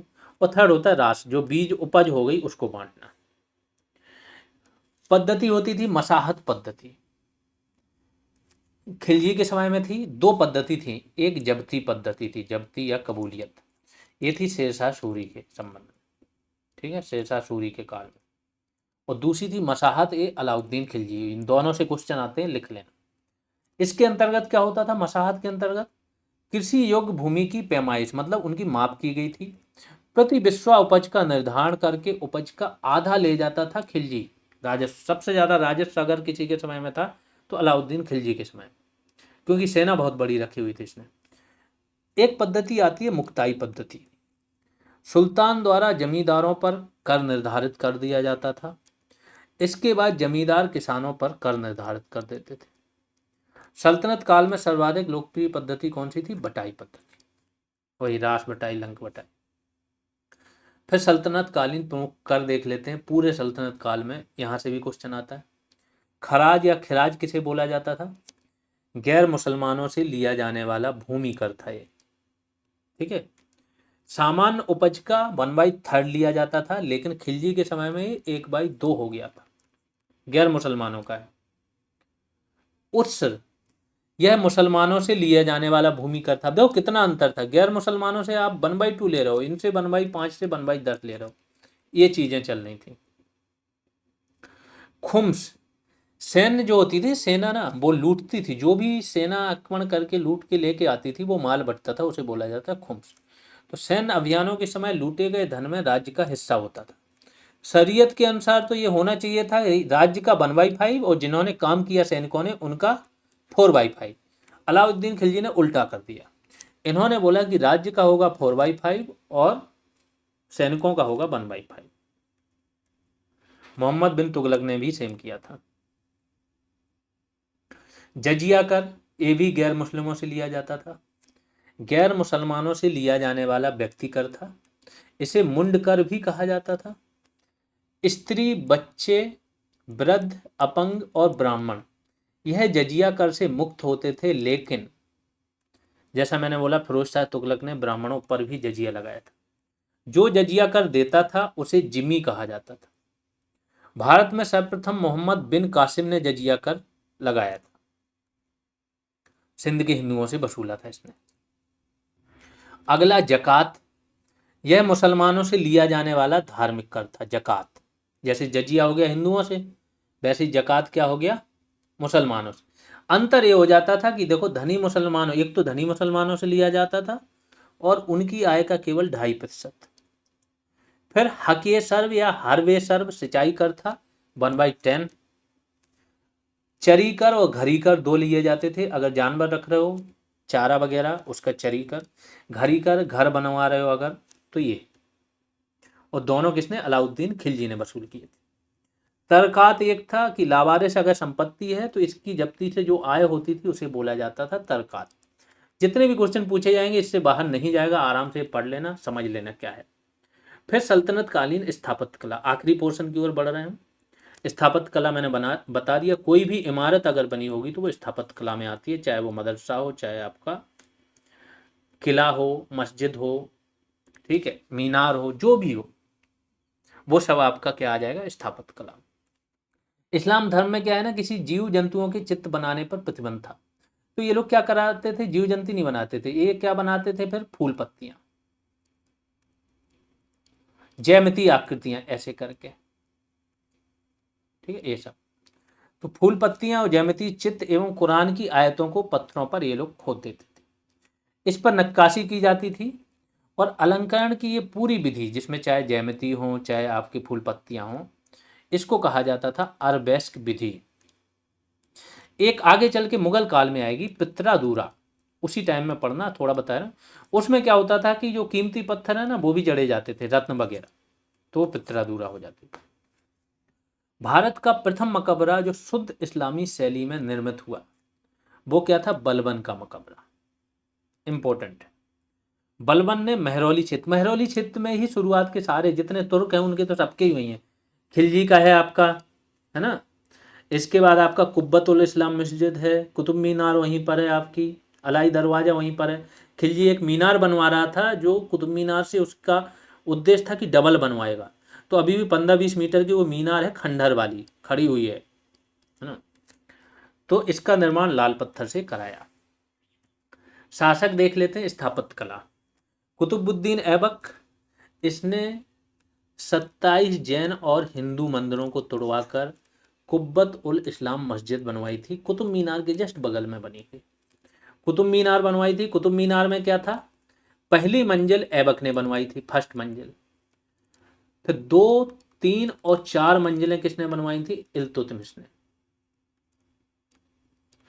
फिर इसको नुकसान पहुंच गया था चौथी मंजिल को, बिजली वगैरह गिरने से। इसको जब नुकसान पहुंचा है तो फिर आए थे आपके फिरोज शाह तुगलक।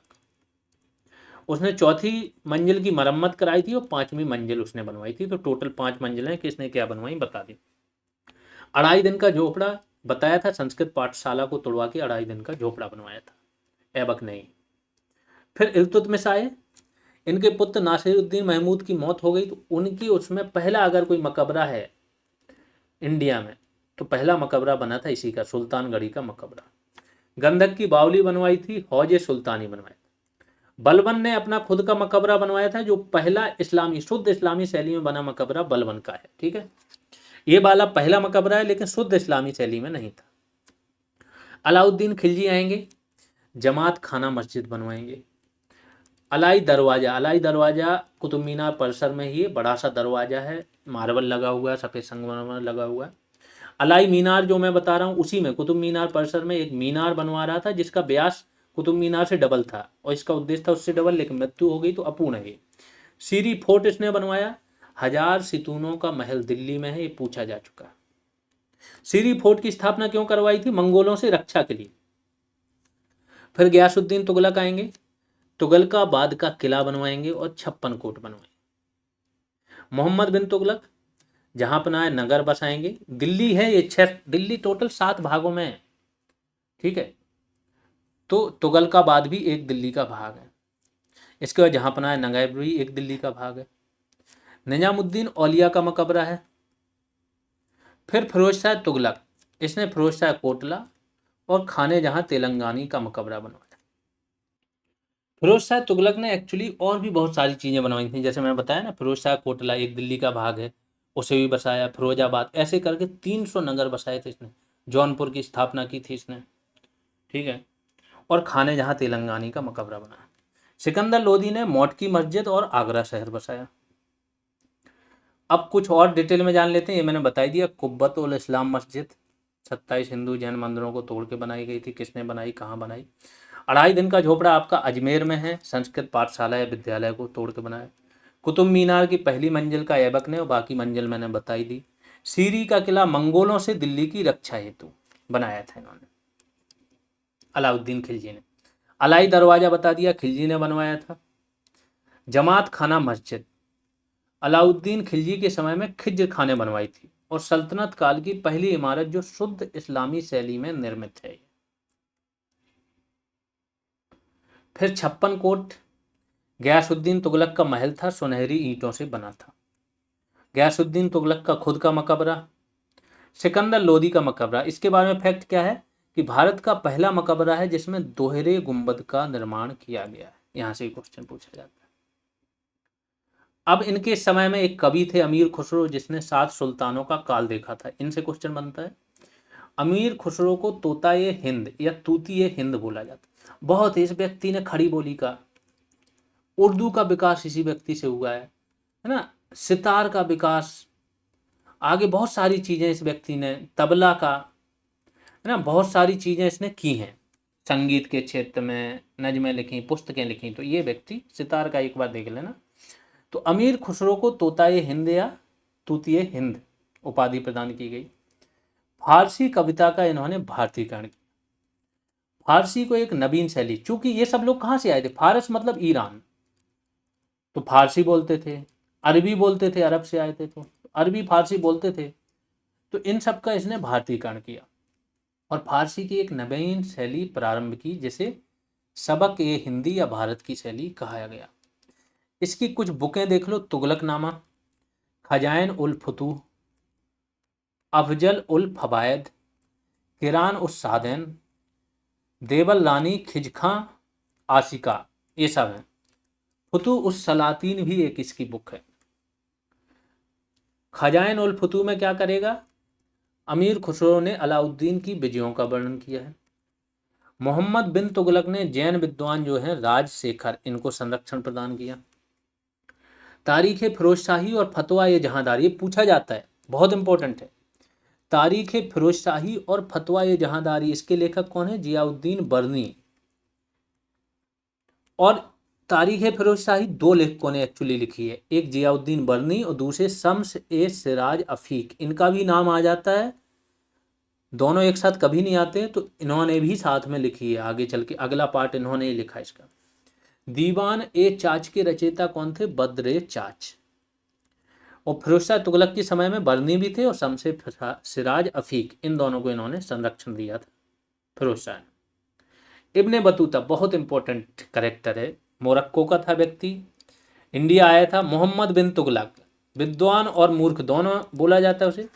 इसके काल में आएगा, एक समय इसे दिल्ली का एक काजी बना देगा, फिर इससे बिगड़ जाएगी बात, ट्रंप जैसा है तो इसे जेल में भी डाल देगा, फिर बात सुधरेगी तो इसको भेजेगा, दूत बना के भेज देता है। तो ये सब काम होता है।